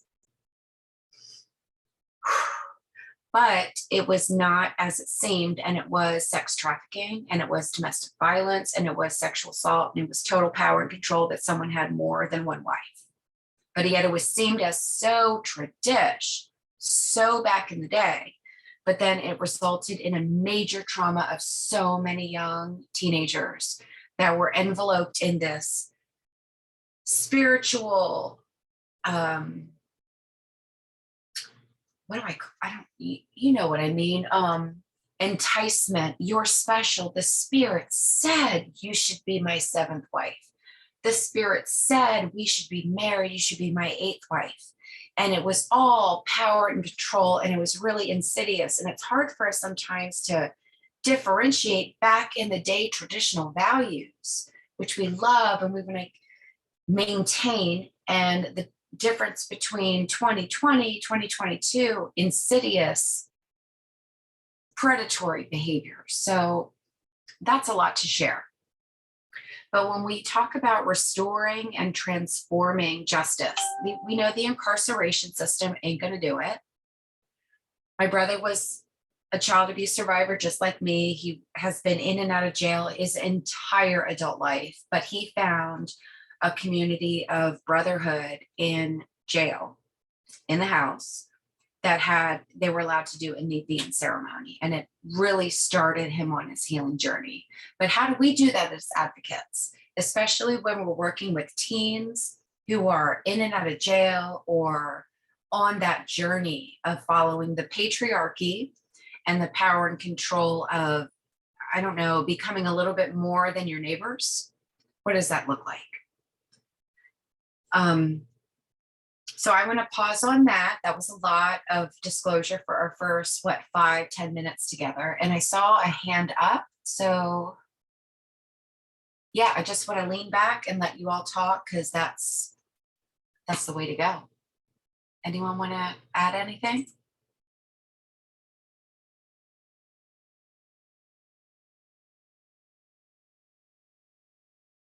Crabs in a bucket. Donna, did you want to share? Or I can read if you'd like.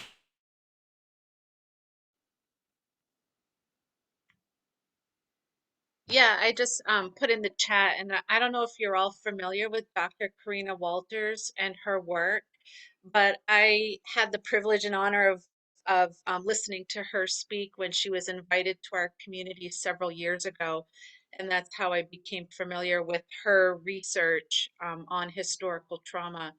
And I never really thought about it in that way, because we use that terminology of crabs in the bucket and how sometimes we do that to each other, like you said, Rebecca, pull each other down. And it's one of those things where she really uses that analogy of the crabs, and you take them out of their natural habitat, their natural environment, put them in this restrictive, unnatural bucket.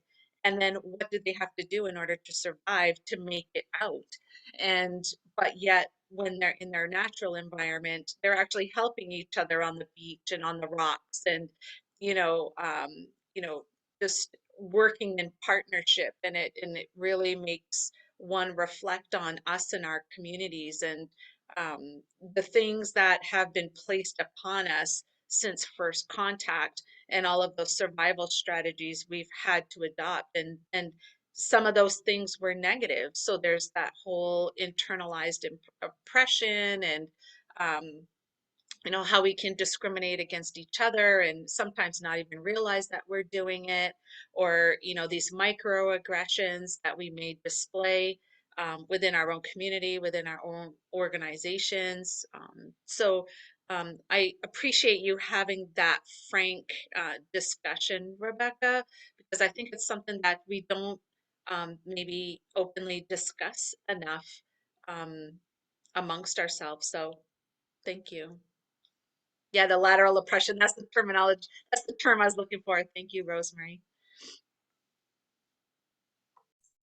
Well, Bila, thank you so much. It's so true. Like this is the, I don't want to say basic because we're privileged to understand some of this language, right? Some of us are brand new advocates. Some of us have been doing the work in our own ways for so long. So when we say restorative or transformative justice or crabs in a bucket or lateral oppression, if we understand the language, we're privileged. And that doesn't make us apples. That makes us educators, that we are willing, like, what did you say there? When it comes to our natural environment, not hampered by external factors, We'll help each other up on the rocks out of safety. And that's our traditional values, that there may have been some sort of a hierarchy in chief and healer and war leader, but at the end of the day, we were villages that supported each other. That's traditional. And if we share this language without pomp or circumstance, like we're not bougie, we're not snobby about it, but we willingly share this information, we're educating next generations. And that shows up in this, I don't know what to call it, a triangle or something that you see on the screen. Going back to our teen dating violence, all of this is relevant. The crabs in a bucket, the lateral oppression, the apple syndrome, the power and control that is a part of colonization is not natural to us. Again, some of y'all know this and I apologize, but I just want to be respectful for people that are like in their 101. This is their first Indigenous training or teen dating violence. We know that crabs in a bucket is real, that our blood quantum is a crab in a bucket. And there may be no crabs in no bucket in 2 generations when we talk about blood quantum. And I don't want to go down that road, but it's like being a pedigree that you need to have a certain percentage of blood in your veins, followed by paperwork that will allow you to be a member of a tribe. And I'm just saying that for folks that aren't familiar with that. But when we bring it back to how we're connected when we're doing youth work, breaking it back down to what's on the screen, because we haven't gotten through many slides today, apologies. We want to talk about consent versus revoking consent. That is not specific to youth, because you could be 60 and give consent to a date or a kiss or intimacy or relationship or inviting someone into your home, but you have the autonomy and the empowered individualism to revoke that. But that becomes very challenging in the court of law. So I want to make sure that we follow some of this map we've been laid before us in these slides. With youth, giving consent to send a text or an image of themselves does not give consent to share it across the board, to be bullied or cyberbullied or revenge porn, that's a word, put on Twitter, put on a website. Revenge porn does sadly include people getting a sassy image of themselves uploaded to a sex trafficking website, Craigslist, or just posted to a huge mailing list on text messenger in high school. And that embarrasses teens. So that's something to talk to advocates that are working with teens. Ironically, it comes from that apple, I hate to say it, red on the outside, white on the inside, that we're going to oppress each other through colonized tactics to do harm and put someone in a box through power and control. So if I am, and I don't even want to use gender, so I'm going to say I'm Joe. Am I male or female? It don't matter. Am I straight or not? It doesn't matter. I'm Joe. And Joe sends a text of my body to my partner, Billy, again, another non-identified gender, because Billy asked me to send them something sassy because we're dating. And Joe sends Billy a picture of my body. And we break up in 2 weeks. And Billy sends it to everyone on their friends list via Facebook, Twitter, Instagram, and Snapchat. That's called revenge porn because we broke up. They have the power and control to own that digital image without my consent, because I've revoked consent and said, do not share that with anyone. But these are the unsecured laws of digital cyberbullying. Some states are going to do it. Some tribes have it written in their bylaws, but does yours? Something to follow up with. Please take notes. Follow up with your tribal council, with your tribal bylaws of digital cyberbullying. Is it illegal for them to share an image that you have not consented or you have revoked consent for? That's we could spend 6 hours on this together, but I just want to plant the seed for you to know that this is going on. So Billy sends out a picture of my body that I sent because we were dating. It was intimacy in a cyber world during a pandemic of teen dating. And that's been shared as a form of revenge porn. We need to check in with our tribal councils to ensure that they are keeping up with emerging issues about what digital pornography, revenge porn, sex trafficking, and bullying looks like. And I see a raised hand. I just want to close with this comment. 2 years ago on Facebook, we know there's Facebook Live, right? And I mentioned this during our part 1 of our time together. Facebook Live is, I'm going to hit my Facebook Live on my phone and I'm going to set my phone up, and everything that I do, you're getting live streamed. As long as you're a friend of a friend, you can access it. And there was a young woman who was bullied. She was, I believe, 14 years old.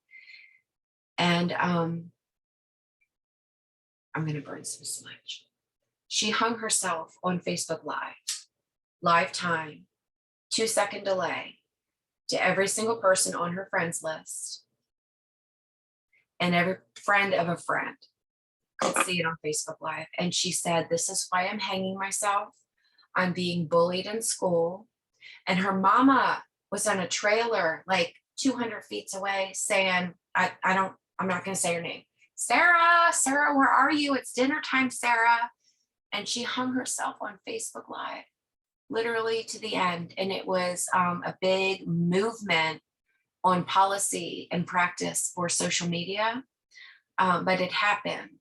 And that, when we're talking about teen dating, when you remember what it was like to be a teenager and going through the stressors of your boyfriend and your best friends and bullying, it's times 100,000 of what we went through when we were young.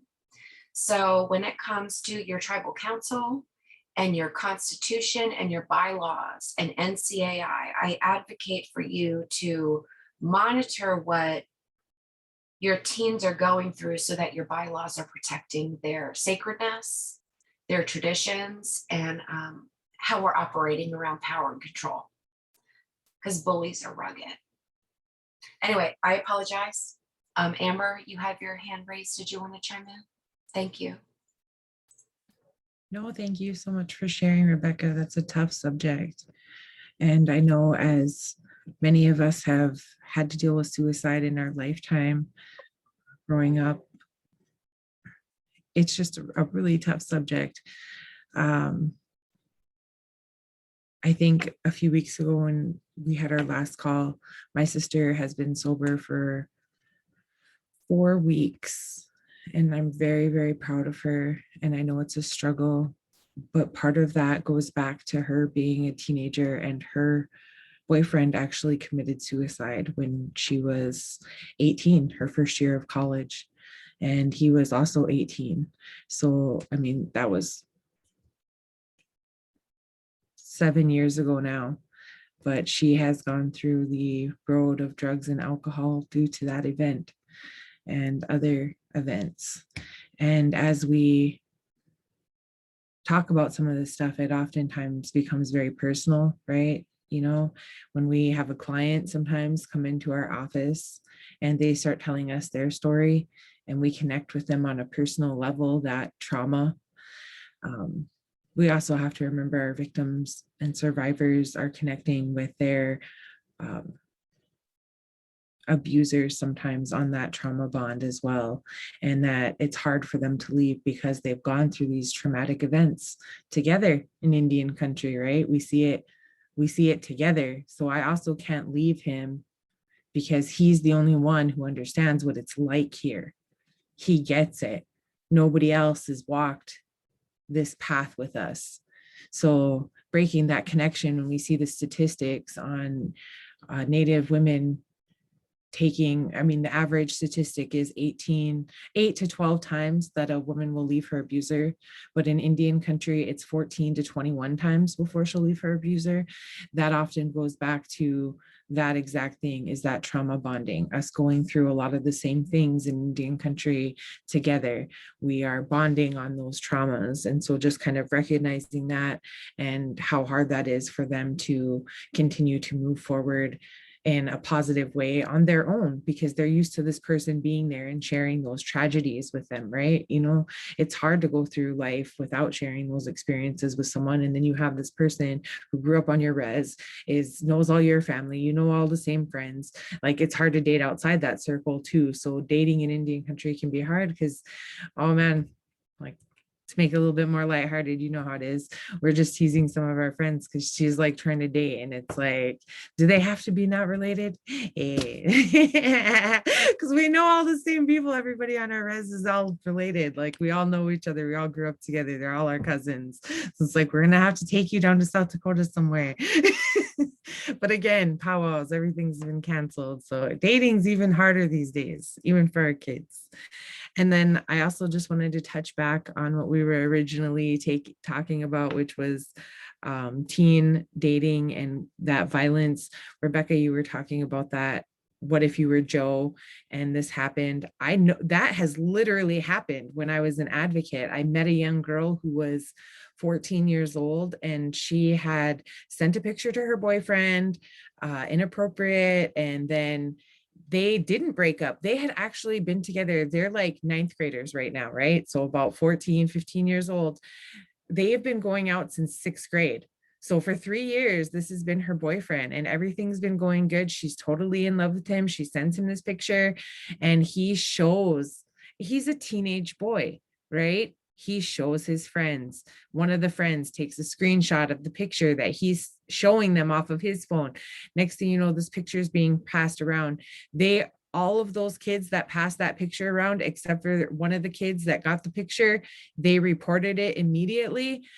The other, I believe there were 5 kids that passed the picture around first before it went out completely. Those 5 kids and the original boy are all being charged. So, I mean, you think about 6 youth being charged and what that looks like for them and how that's going to play out. I mean, hopefully they will get the help that they need, and there will be something that goes through their minds that makes them realize that what you send on the internet is forever. But also that poor young girl whose life is forever affected. All these people at her school, she lives in a small town, relocating, like, you know, parents' jobs. Some of us that are living on the reservation or even in cities, commuting, like, imagine having to move your entire family because of this situation.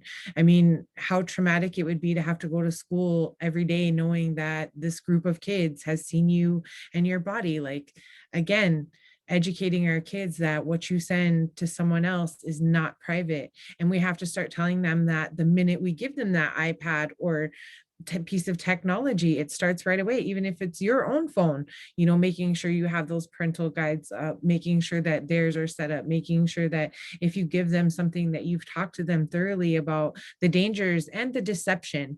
You know, that technology is like playing with the TV. Those people on there aren't real. They can hurt you. They can pretend to be other little kids. They can pretend to be other teenagers. I have a teenage niece who's recently started dating, and she's the sweetest, cutest little thing. She's, you know, 13, 14 years old. She's wearing these fake eyelashes. She looks like a movie star and like all this makeup. And I'm like, you look 25, but you're 12. Like, stop it.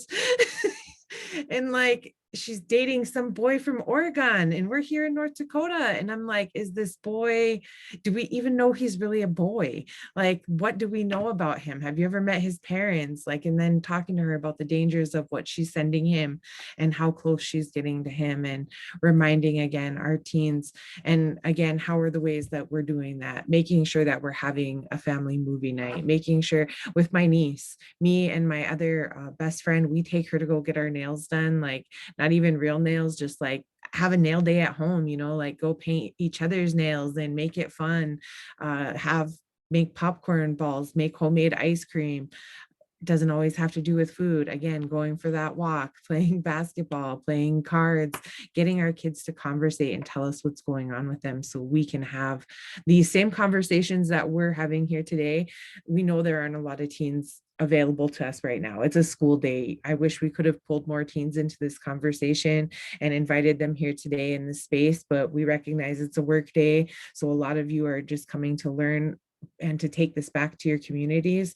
So again, take this knowledge that you learned here today, these conversations that we're having, share these stories, share what can happen, talk to them, and do it in the best possible way. So just thank you again for sharing, guys. I think it's so important that we just keep having these conversations and again, creating positive youth leaders, because it's the youth are going to listen to each other. So we take this information to them and let it spread through their conversations, hopefully, and continue to encourage each other and also their younger brothers and sisters, because if their younger brother, I know how it is with older brothers and sisters, they have so much power. You know, if they're like, ew, that's gross, don't do that, you know, like then the little kids are going to be like, ew, yeah, I would never do that. But you know, like how much are those brothers and sisters getting involved in really caring for each other? So making sure that they're taking that knowledge that we're giving them and instilling it in the next generation. I'm always encouraging the boys to look after each other and do it in a good way. And even that the littlest one is also the leader, right? We learn so much from babies. They're so happy and joyful and sweet and a blessing, and we welcome them into our communities and into our life and any aspect, and teaching our kids to do that in a good way, and just continuing to always bring that forward, because we learn from each other, right? And it goes backwards and forwards. Grandmas learn from, that's why grandmas always love to hold babies, because they're learning from them, just remembering how to smile because they've seen all that tragedy, right? So that baby brings back that youth and that happiness, a moment of pure joy. So good things today, guys. Learning lots, very educational. Thank you guys for being here in this space.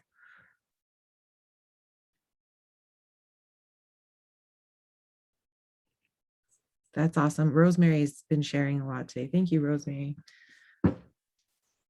Wopila Tonka, thank you so much. Bring in our teens. My son would share his experiences. He's so sweet and an old soul. That reminds me of my kids. Thank you, Amber. So while you were speaking, Amber and Wopila, thank you so much. This is hard stuff. We're talking about vulnerable teens. We have, again, that privilege to know the language of consent and not consent, patriarchy, lateral oppression, crabs in a bucket. Our youth are still growing, so we need to include them in these conversations at the kitchen table, during dinner, around the campfire, right? If people aren't old enough for Sundance yet, we are supporters at the cook shack, as supporters outside the circle. If they're in a NEPI or not in a NEPI, or whatever language you use in your tribal community, there's a way to have these conversations. At the end of the day, domestic violence is very colonized. If we are in or not, this is not a judgment. Some of us, we're not raised in our cultural traditions. We don't speak our language, know our songs, and all of the things of colonization has affected our people. But when we bring it home, when we bring it back, it's all about love and community, and it does take a village. All these things are necessary. And our experiences, I'm reading this message again. Our children are the sweetness of our historical trauma, our historical success, that we are still here. What is that? I don't know. I think it was PBS. We shall remain. That's the language. We do remain. And we remain as stewards of the land, not owners. Our traditional values are not, I'm sorry for those that are in the Indian church, I don't mean disrespect. There's two ways to think about the world: the sins and the beauty. And Indigenous values are all about the beauty, the wisdom, the bravery. Our traditional values are about the positive. So we teach through storytelling and creation stories, traditionalism of the beauty of our people, but not the sins of our people. And that's a bit of a disconnect. And no offense to anyone in the Indian church. I mean that. But this is how we're going to heal our Indian folk, is by storytelling of our creation stories. That, you know, NIWRC, I worked with them for 5 years and I love them so much. I don't know if you can see it. Oh my goodness, I dropped my shit. Sorry, it was landing on my desktop. That says Native Love. That's the youth project at NIWRC, the National Indigenous Women's Resource Center. And I was there for over 5 years doing youth work. And I'm so grateful for my time with them because they had funding and the opportunity to talk to youth. And that kind of goes into our next. Hunavi, could you do the next slide? I'm trying to get through the slides while we have this conversation. How do we engage youth during a pandemic? How do we engage youth at all? I'm bringing it back. So the Native Love, which has the rainbow flag of LGBTQ. I don't know if you can see it. It's a rainbow flag in the word Native.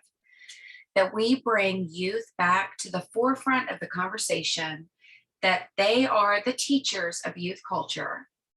And we as advocates are the students of the words that come out their mouth, out the side of their neck, out of their pain, out of their suffering, out of their celebration, right? That youth will drive the bus on what youth have to say. So one of the things, the Native Love Project, right there on that big t-shirt that I love so much, we had little posters. So they would hold up a sign on a piece of paper. We offered them, because we had the funding, we kept looking for funding and applying for funding that would support this project. They would hold up a little sign that said Native Love is hashtag, and they would say what they needed to say.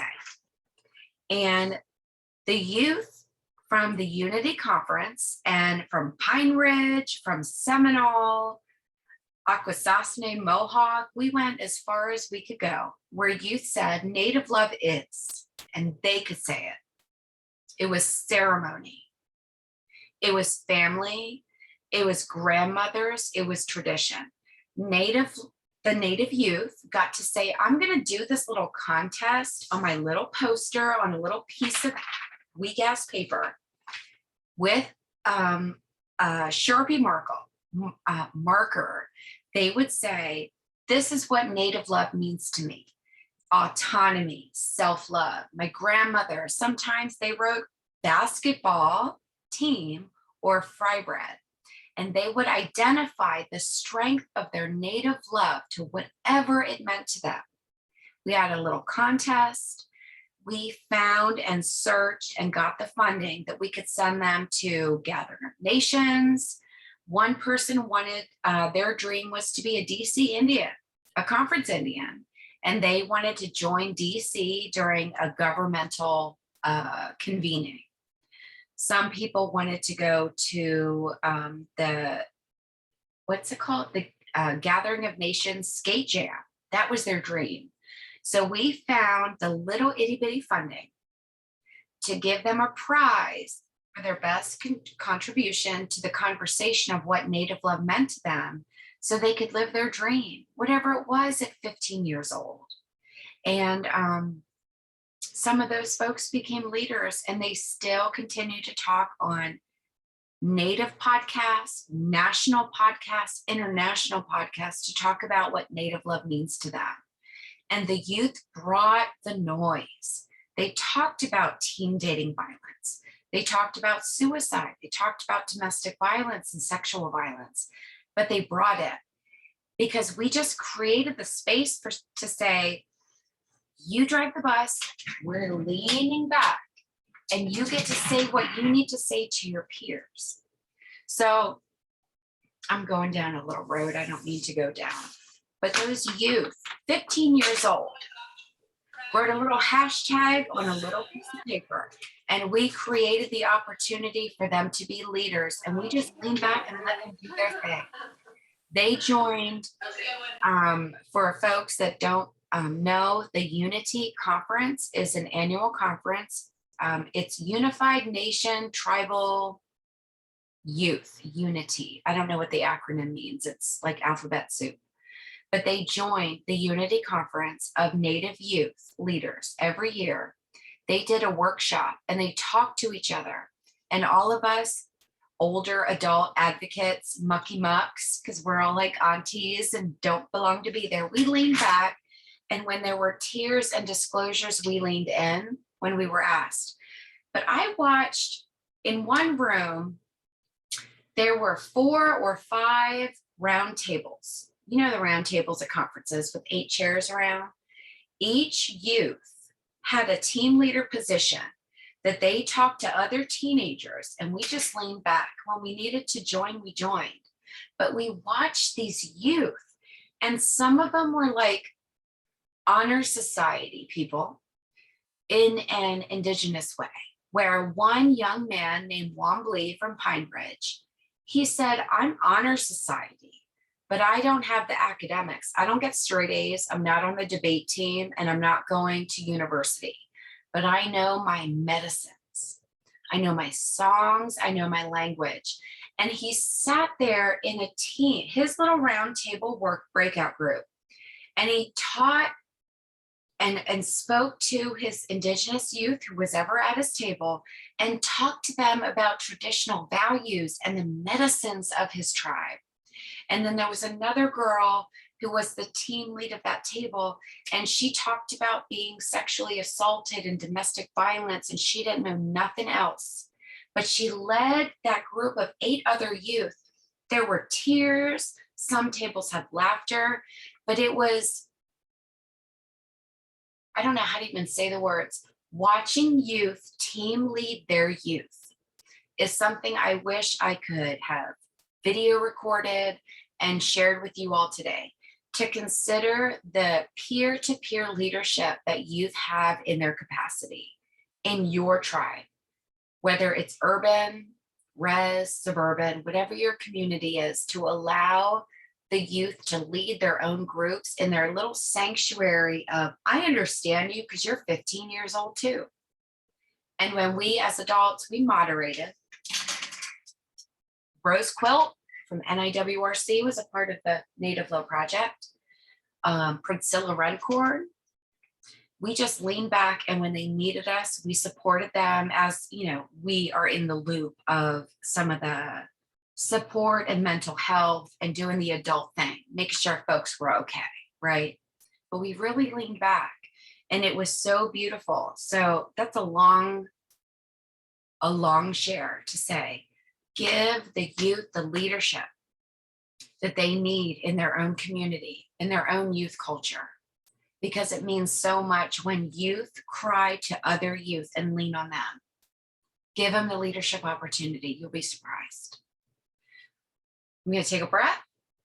Thank you for letting me go down that road. Anyone have any comments or other shares on Native love is friendship and family? Thank you. It is. I'm going to take a breath.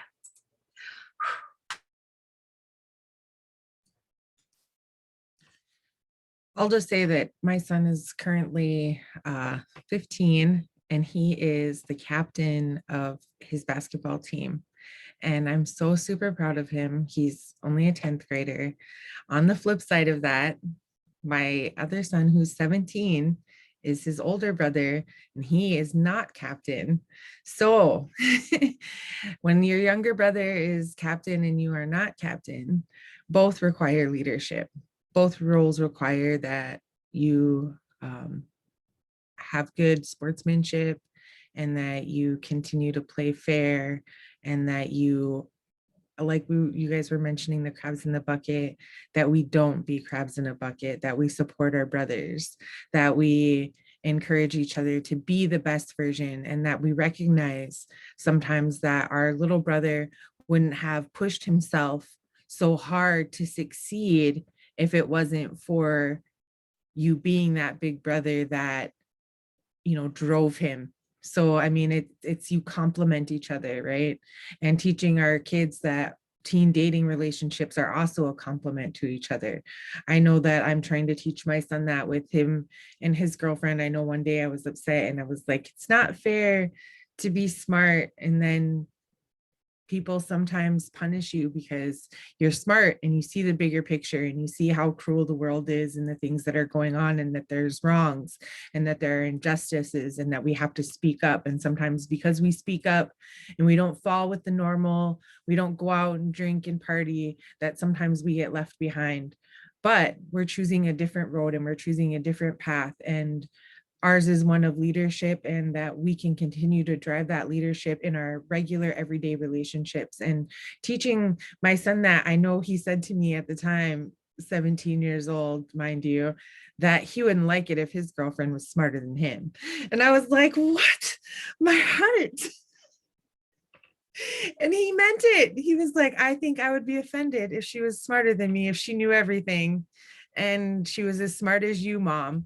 I think I would be offended sometimes. And I was like, you cannot be offended because your girlfriend is smart, because she has ideas and she's creative and she's her own person. You guys have to complement each other, and you should want her to do great things, because by her doing great things, that means you're going to do great things, and that you guys will exceed each other's expectations, and you'll have that level of competition that isn't about competing with, but it's about sharing, and it's about bringing up good kids in that next generation and continue. And they are a part of Unity too. So like, I'm glad you guys brought up Unity. That's a great organization and something for you guys all to go check out after this. And anyways, yes, our teens, just bringing each other that complementive balance in their relationships, and hoping that they bring forward those positive relationship goals for each other, that if one sees the other one going to college, that they both want to go to college, and that if one doesn't want to go to college, they also support that dream too, because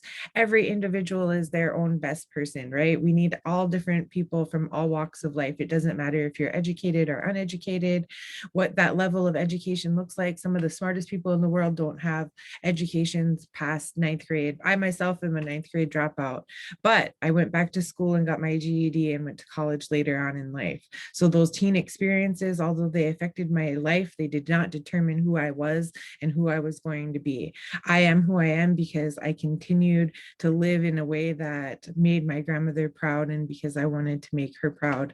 I feel like I chose a good path for myself, but everyone has to choose their own path, and my boys have to choose their own path. And in their teen relationships and dating, and as you guys work with other teens in the community and Indigenous country, that we support them and we help them support each other in the best positive way, because that's what we want to do, is bring them up in a way that supports each other.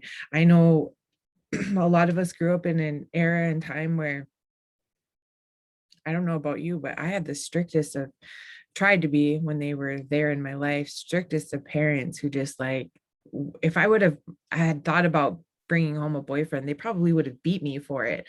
Like, that's just the type of parents they were. So I mean, like, I never wanted to be that way with my kids. I wanted to make sure that I'm supporting them in their relationships, and that my place is a safe place that they can always come to. Again, Rebecca mentioned that earlier, that many of us that are advocates, we end up bringing that work home with us, and we continue to have supportive environments when we're at home, that we need a peaceful place for us to be able to do the work in, right? Like, we can't have a chaotic house and all kinds of craziness going on and then still try to support other people. Doesn't usually work out so well. So maintaining that healing, for those of you that are advocates, make sure you're going out and taking time for yourself, that self-care, self-healing, so that you can continue to empower our youth. So going back to that earlier message of, we bring that empowerment in our house and we carry that empowerment out our door. Again, mouthfuls. Hope I'm not rambling. Rambling is most truthful. Thank you, Amber, honestly. Next slide. And I want to go back before I even look at the next slide. Thank you, Honeybee. Going back to that Unity conference that Amber reflected on, and where my best youth learning came from. What is an honor society? We know what that means in mainstream America. Straight A's, debate club, student council, all those things, which is valid and beautiful for youth working so hard. One of the little, I don't know what to call it other than zhuzh or schmooze or get through to your tribal council or your tribal school or university, start an honor society, but not the colonized honor society. Go for an honored society of traditional values and traditional honor. There are so many youth that don't make the grades, aren't on debate club. And for all the youth that wish to be DC Council Indians, we lift them up. They want to do the good work. But we want to lift up those that understand the medicines that are growing on our lands, right? The healing properties of the herbs and the medicines from the land. They want to know the land and the songs and the language.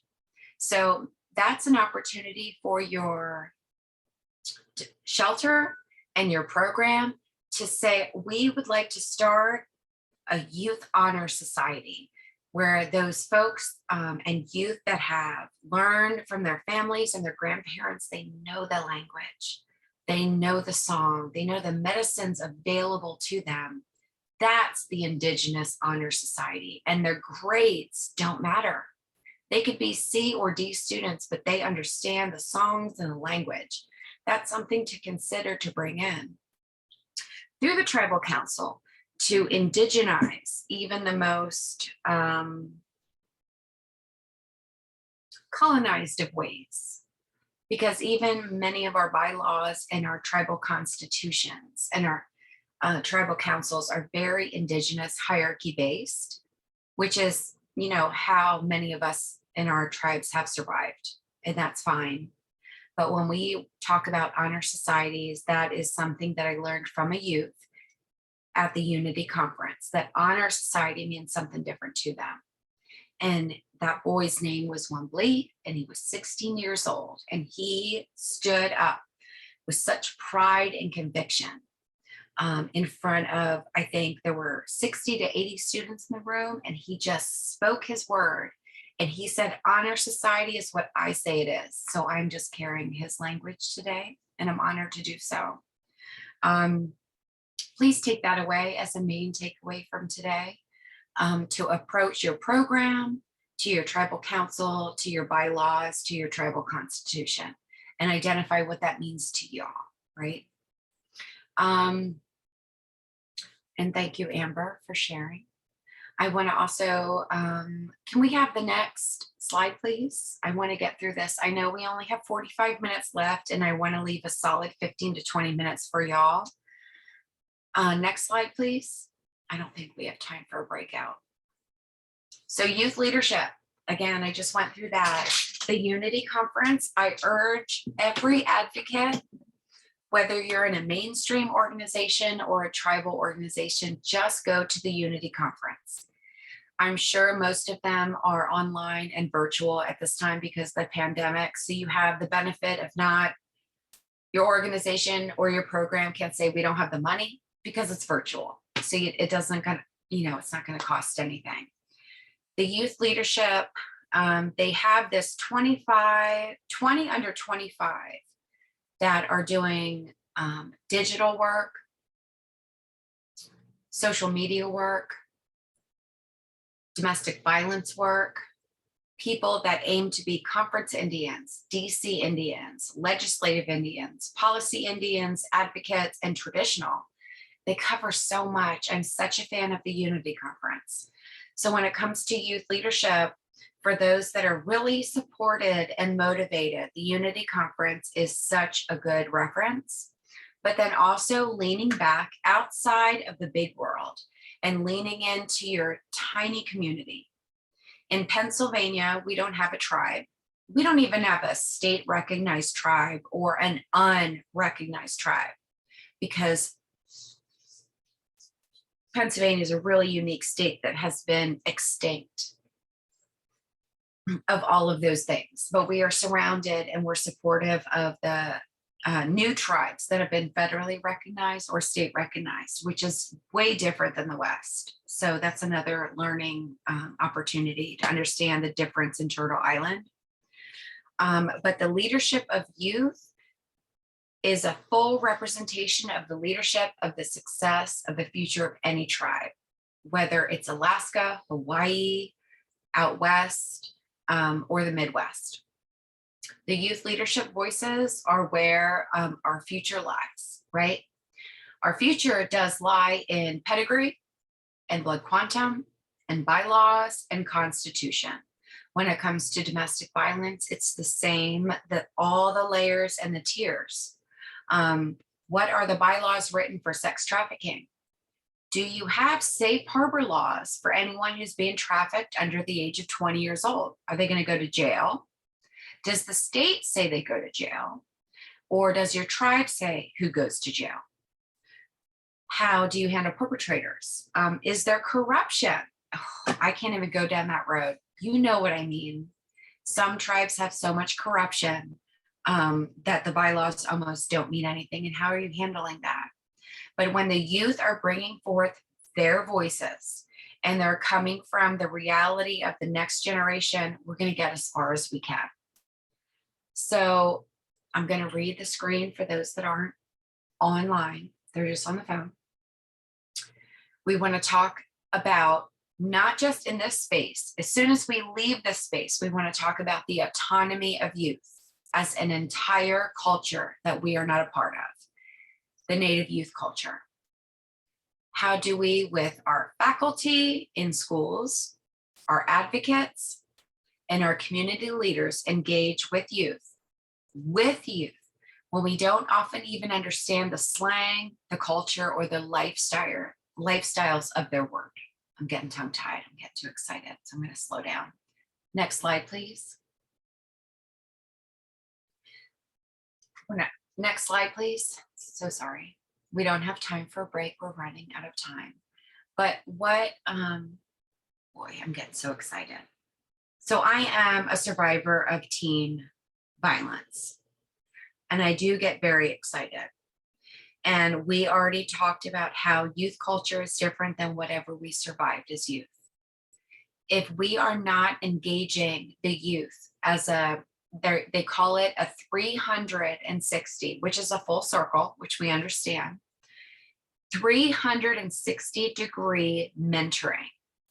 If our youth are not a part of mentoring us as advocates in our program, as biggie wiggy, we could be executive directors or finance officers, or like me, I'm 22 years in.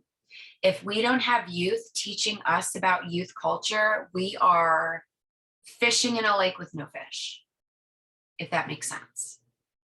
We are hunting woods with no game. Our youth have got to be a part of our culture. If we're going to really talk about youth endangerment and youth teen dating violence, our youth, we need to have, so at my other job, our board is called Circle Keepers. We don't call it a board. If you have a board, if you have a constitution, if you have a tribal council, if we don't have a junior board, junior circle keepers, a junior council, I don't know how we're going to even talk about ending youth teen dating violence without their leadership. And to some folks, they're not going to want to hear it because they don't want to give up their own power and control. And that's rugged, but I'm giving you truths. If we don't have youth leaders, we will never understand the youth in the world that they're in. And I know that's a lot. So I just urge you to bring in youth, have bead circles, basketball tournaments, skate jams, whatever is relevant to what's ever hit in your youth community, and bring them in and start them in small conversations and then say, hey, who wants to talk about this to others? And break in. So I'm going to take a breath and ask if anyone has anything, any other ideas that make sense in your communities that someone else might make sense to. Thank you.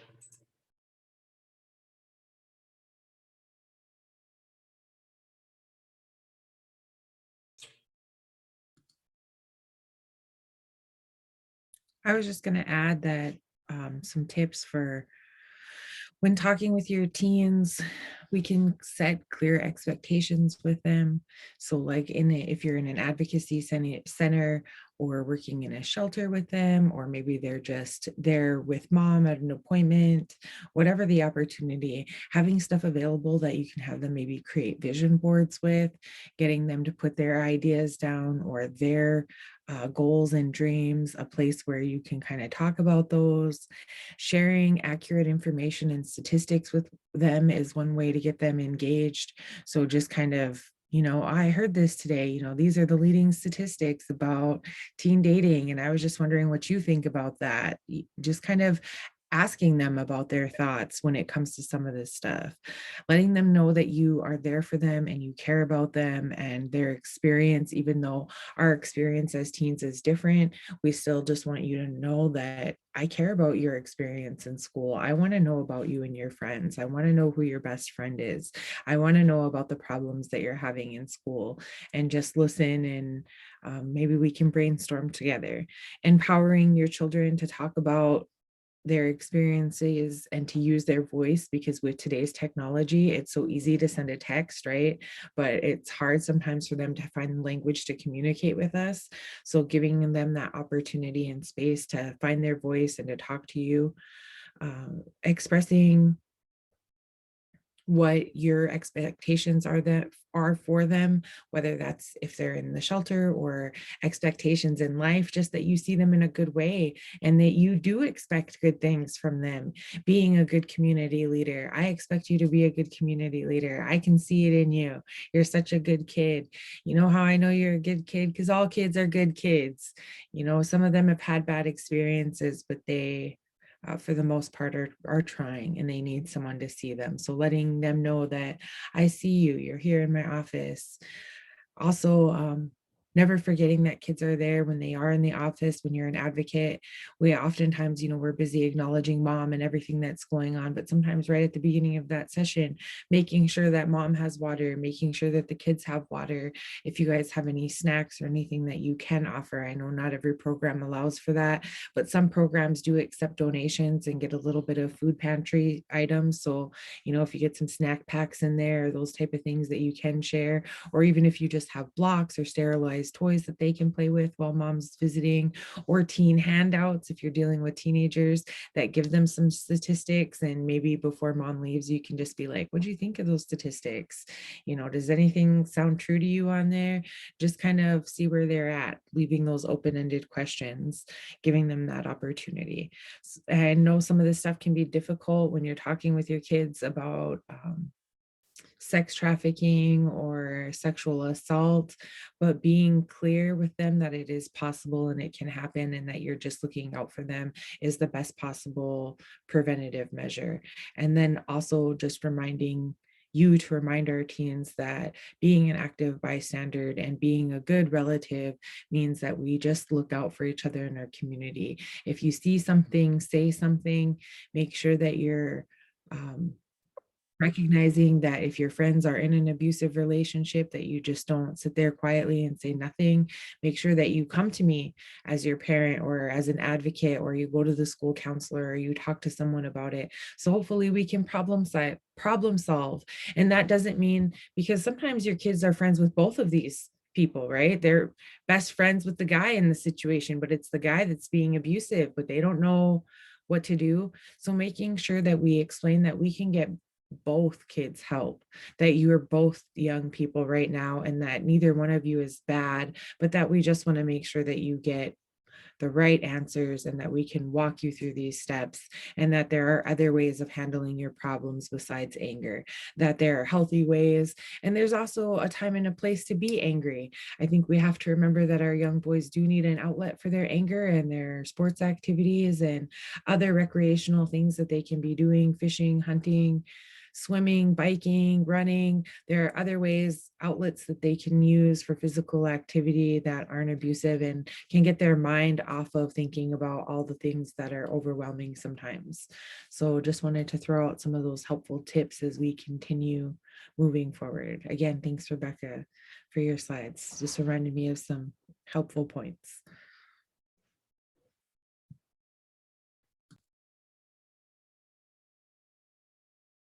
Thank you so much. I appreciate that othering conversation.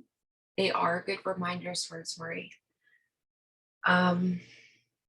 Whether it's the All Nations Skate Jam or basketball tournaments, or some youth are raised with either both parents or their families raising them in ceremony, that there are other opportunities that isn't just bylaws and constitutions and tribal council, that we have aunties that just need the language to talk to their youth about, right? And giving opportunities for youth. One of the things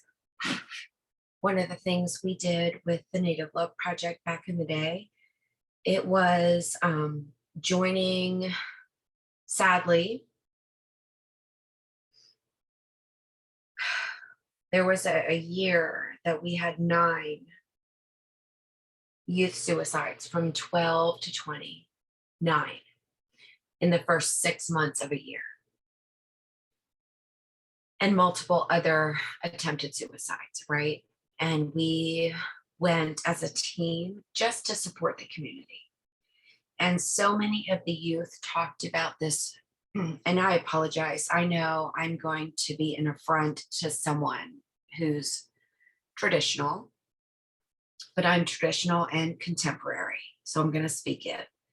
Where youth said they saw and heard a gray man enticing them to commit suicide. And it was the gray man spirit, or what's it called? Smoke spirit, shadow man. There's a lot of names across our nations. And that's what the youth were hearing. And those youth across the board that survived their suicide attempts did not have any adult in their world that contradicted that spirit, that enticed them and urged them for suicide. Now, coming from a mainstream perspective, we know that 10 times the national average are Native youth committing suicide to all other races. That's the mainstream side. It matters. But what matters most is that what culture means to Indian country, which is on this darn slide, and what youth advocacy means, where we are creating channels of open communication without judgment, without mandated reporting, whether, I've been across Indian country. I've been in boarding schools that have barbed wire and brick walls 10 feet high in an Indian boarding school in 2020. In what world in 2020 is there an Indian boarding school with barbed wire on top of 10-foot brick walls? It's real. It just happens. It just is real.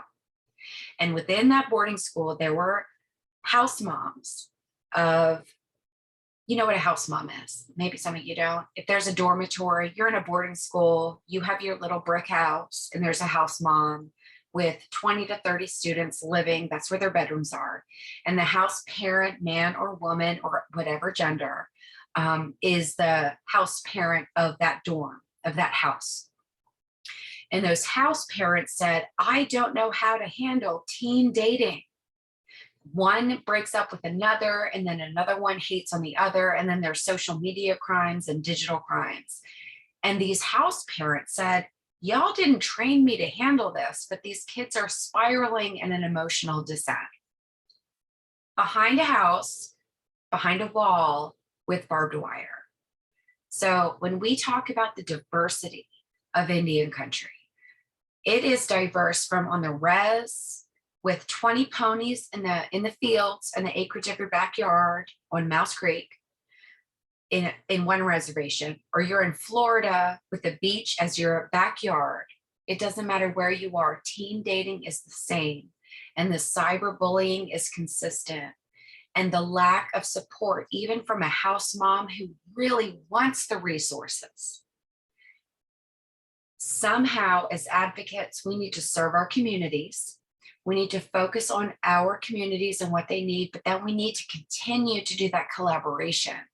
We need to continue the outreach so that folks that are touching our Native youth have access to us while we've been in rooms like these. I hope that makes sense. I hope that's not too much of a burden. But when I say collaboration is key, I say that out of respect of wherever you are. You cannot do all things for all people. And that's where the collaboration comes in, where you have the right network and build the right relationships. You can't be the thing that's needed today. You know the right person who can.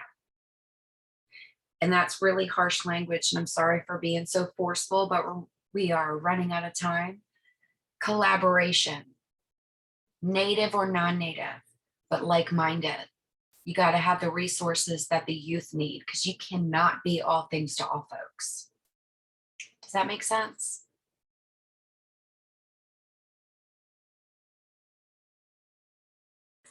Next slide, please, while we're waiting. And next slide, please.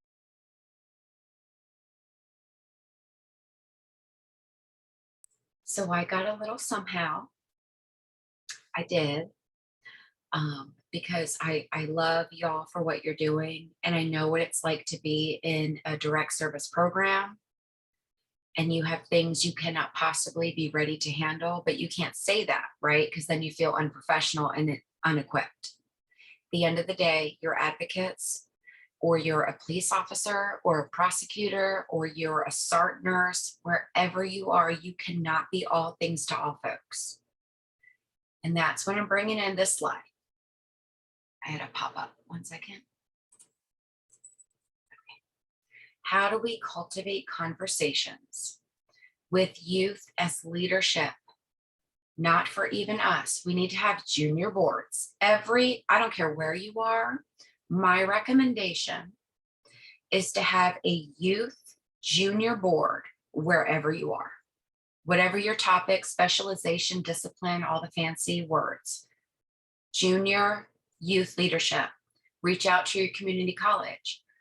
In my day job that I'm going to talk about, I do technical assistance and training.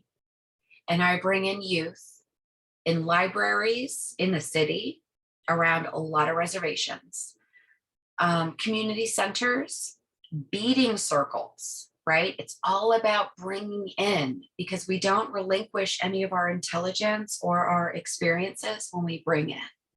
That's just traditional love. So wherever you are, please bring in a junior board member, one or an entire board, and then offer them after they get established, and you give them that language we're all privileged to know. They can do youth peer-to-peer. And then it just creates this, I don't know, a constellation of outreach within elementary, middle, high school, university. So how do we cultivate that conversation? That was a question meant for if we had time to talk about it. Please chime in. How would you cultivate that conversation?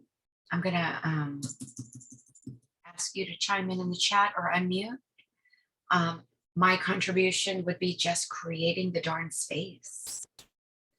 But anyway, how would you all in your own tribal communities, knowing the uniqueness of your community, how would you cultivate youth peer-to-peer mentorship? And I'm going to take a breath.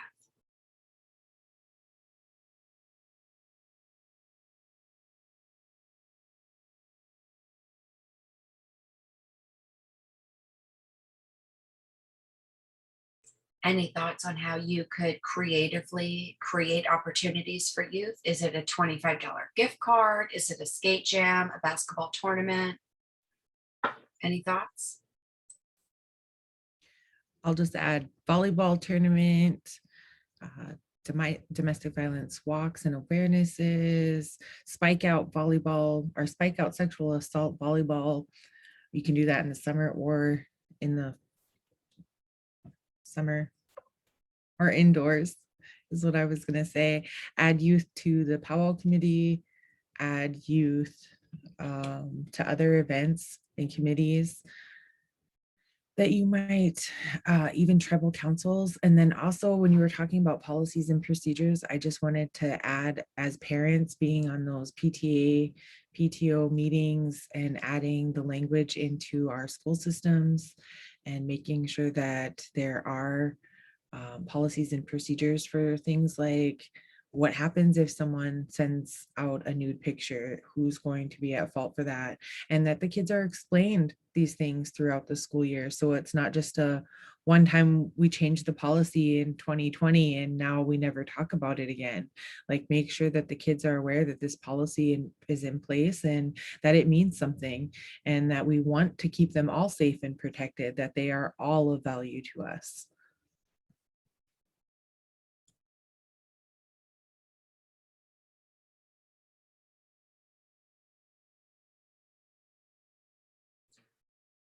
That's a great point. The other piece of the pie is how much work can we possibly do as individuals? We're already working 40 hours a week. Funding allows for certain deliverables and nothing else. So we're kind of barricaded a little bit within these these colonized parameters. So how do we fundraise or get community engagement so we can do this work where it's truly, you know, these big words come about: equitable, equity, equal, equality. And if we're not working with youth, what are we setting them up for if we're not including them in our progression? So that, you know, begs the question about fundraising or community engagement or tribal council engagement, to where we're working with our elders to learn from them. We're bringing what we know as contemporary advocates in 2022, but we're also somehow, somewhere, finding the way to create space for youth to bring forth. So we really are a Changleshka. We really are present, past, and future, and bringing it in. Because that conversation and cultivating teen dating violence awareness, and I apologize if I offend anyone, I don't mean to, we cannot do that without youth voices. We can't. So Rosemary, thank you so much. Existing youth programming and youth, whatever, if it's a cheerleading camp or basketball or student council, whatever it is, there are youth leaders that are wanting to grow and expand on their own horizons. But I guess I'm going to be a little bit ballsy to say, if we're going to do ending teen dating violence, we cannot do it without the youth. So whatever that way works for you, we got to find that way. Does that make sense?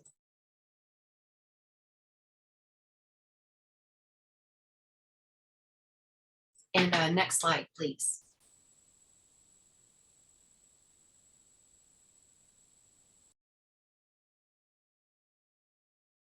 And thank you, Rosemary, and all that have contributed. And I know we're winding down, and it's been a long Zoom fatigue day. I'm personally in my Zoom mullet, which means I'm a professional with my hair bun and glasses, and down below I'm in pajama pants. So I'm just offering that as a silly addition to the day. Zoom is exhausting. But our last topic of the day, we want to include social trends, which we know is social media. We know are, what are they called? Snapchat challenges, Instagram challenges, people chugging 5 gallons of water, eating cinnamon, eating hot sauce, ripping out public lavatories out of the school. This is what we're dealing with. And peer pressure is a real thing, and we know that. Peer pressure includes teen dating. So I'm going to reference, and I apologize, I have my camera off. There is a 60 plus year old men's advocate these days, but he was apart. And we were in a men's and boys group. And he shared back in the day, which would be the 70s when I was born, you knew you were going steady with a girl at any age when you could hit her. That was the peer pressure social norms back then. That was the language that was expressed to me. That was a social pact, and that was the promise that you knew you were going steady when you could hit your partner back then. And unfortunately, with social media, it is not much different today. Because if you can get your partner, I'm not going to use genders, when you could have your partner sext you or send you pictures, or you could create a set of vulnerability around them. Somehow I mean, does any kid use going steady anymore? I don't think they do, but there's new language. But we need to understand what that new language is and what those peer pressure and social pacts are, what those promises are to each other. And I don't have all the answers, but it would mean so much to me if I could just plant a seed and guide you all to find out what that is in your community and find out how many youth are not safe confiding in adults and how to create that conduit. So I know we only have 15 minutes, so I'm going to stop my sharing and ask if you all have questions or comments or ideas for, not for me, but for, or even Amber, but for each other too, on what you think might work best and how you can share that information to help someone that's in Indian country so far away from where you may be. And Amber, please chime in. I know we're at the close.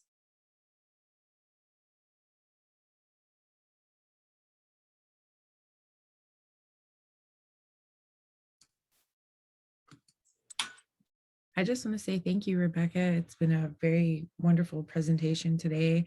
And even though you may not have gotten through every slide like you wanted to, it's still an excellent presentation and gets that conversation flowing. And I hope everyone listening in today just kind of has their own takeaway and learned something new, or thought about something in a different way that maybe you never thought about it before. And maybe you can take some of this information back to your community and help develop those policies and procedures that are going to make a difference in our community for our kids in your organization, how we can continue to just uplift them and support them. And also, like Rebecca has reminded us, to bring them into the conversation, make sure that they have a seat at the table, make sure that we're listening to them and hearing their new language. And I know it's hard sometimes for us as parents not to make fun a little bit. I know the latest, and it hasn't been for a minute now, because when my sister was a teenager, it was like her generation. She started calling me bro.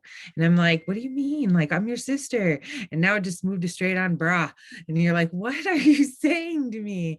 And it's easy to start to make fun of them or tease them a little bit and be like, oh my goodness, you guys, you're driving me crazy with all this new age language. But I know we had someone mention earlier that having that Snapchat and that Instagram and those social media platforms where you're connecting with them so you can keep an eye on them, it's a good thing. And it's also fun, and it's what you make it. How can we make it in a good way? And how can we be preventative in a good way? And how can we support those victims and survivors in a positive way and give them a seat at the table and make sure that we're advocating for them in a way that suits them and their generation, and that they'll be supportive of the next generation and hopefully continue to end the fight of violence and teen dating violence. So again, thank you, Rebecca. Thank you everyone for joining in on the call. I'll just be here listening. If anyone else has anything they'd like to add or learn today, we'd appreciate hearing from you guys. If not, any comments you want to throw in the chat for us, and make sure you stay on for any final surveys I think Hanovi will send out for us. And again, thank you, Hanovi, for today's introductions and just for flipping through the screen for us. We super appreciate our technical assistance team. This wouldn't be possible without them.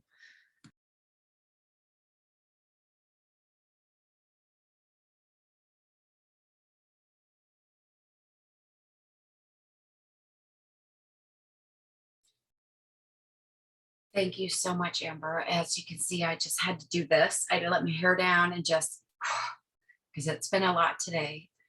I'm so grateful for all the conversations.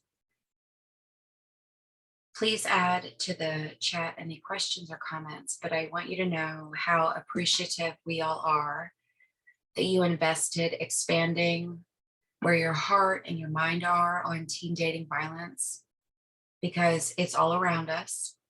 Our children, our daughters, our sons, are them in our communities, that they are going through what adults are going through. So the more work you do to support them, the more prevention work we're doing for the 7th generation, right? Because it's cyclical. So Wobila Taka, thank you so much. If you have any questions, please add them in. And yes, Honavi, the resources slide would be great. Wobila.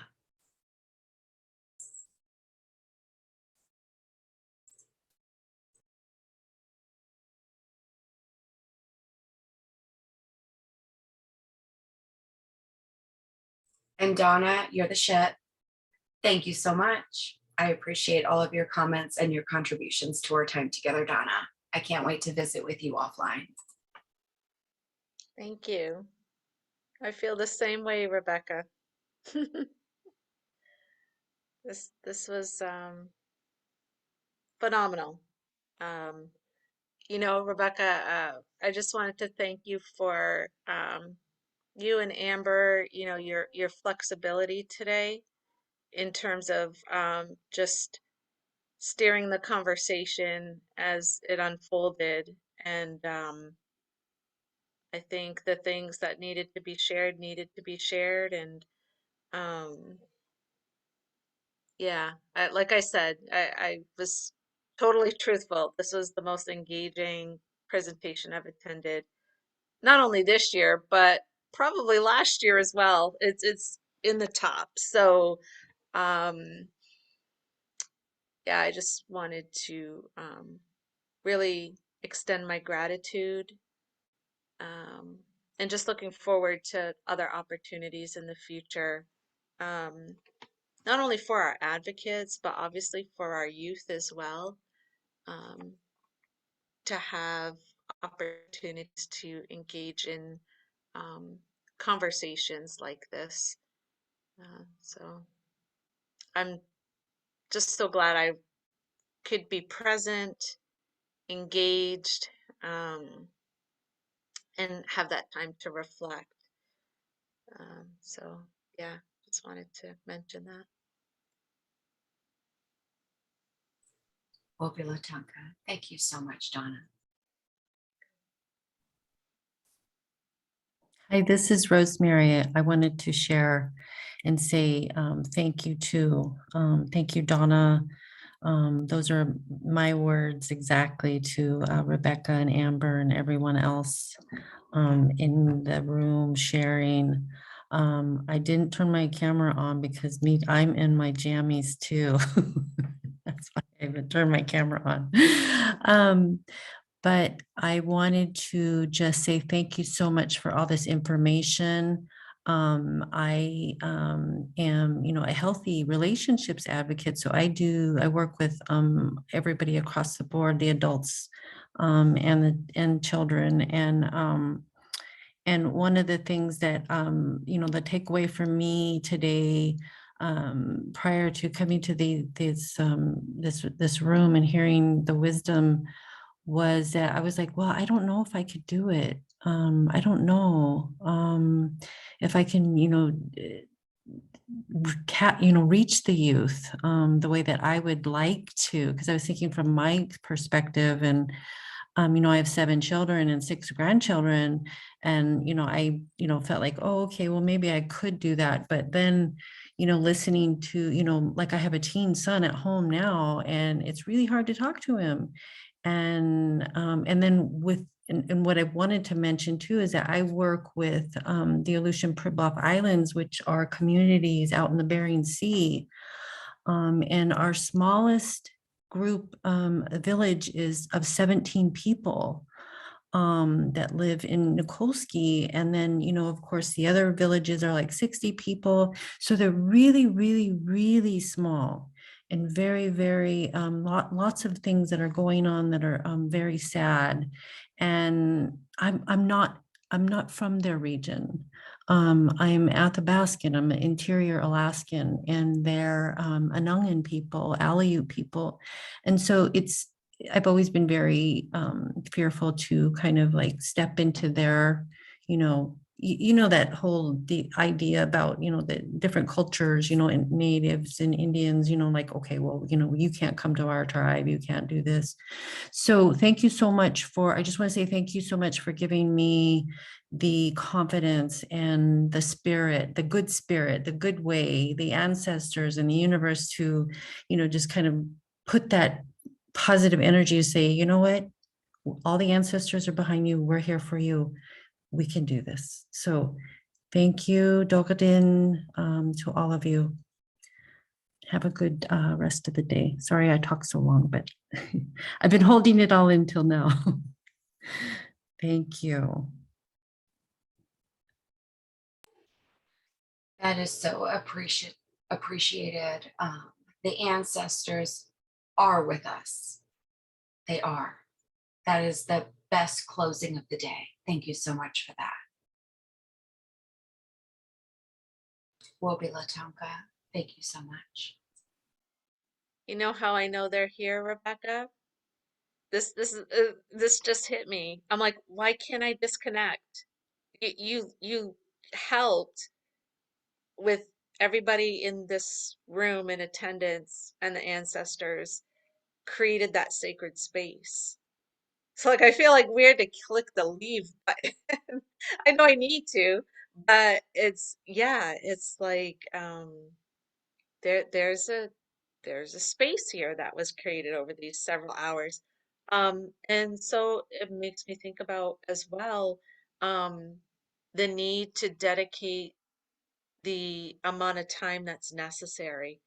Um, Timing is crucial um, to feel in a safe space to share. So you were all of you who coordinated this were very strategic in the timing because I think if this was, maybe a maybe 2 hour presentation, it wouldn't have unfolded the way that it did. Unfortunately, I couldn't attend your presentation last week. There was a conflict in schedule. I'm so glad I attended at least today's. Um, but the amount of time that you allocated was strategic and very beneficial. So, with that, I'll say good night to everybody. Willie Winnie, thank you. Miigwech to everyone, and hope to see you again soon. Take care. Wobila Tonka, thank you, sister. Alrighty. Thank you, Amber and Rebecca, for today. Before we end the session, I want to let you all know that there is an eval popping up in the chat. And if you could fill that out, we'd very much appreciate it. As a reminder, this training was recorded and will be uploaded onto Redmond's YouTube channel within the next few days. You can also find previous recordings there, such as the part 1 of this training, as Rebecca mentioned earlier. But in closing, I'd like to thank our presenters, and I'd like to thank all of you for joining us. I hope you all have a wonderful rest of your day. I hope you all stay safe, and I hope to see you all at the next training.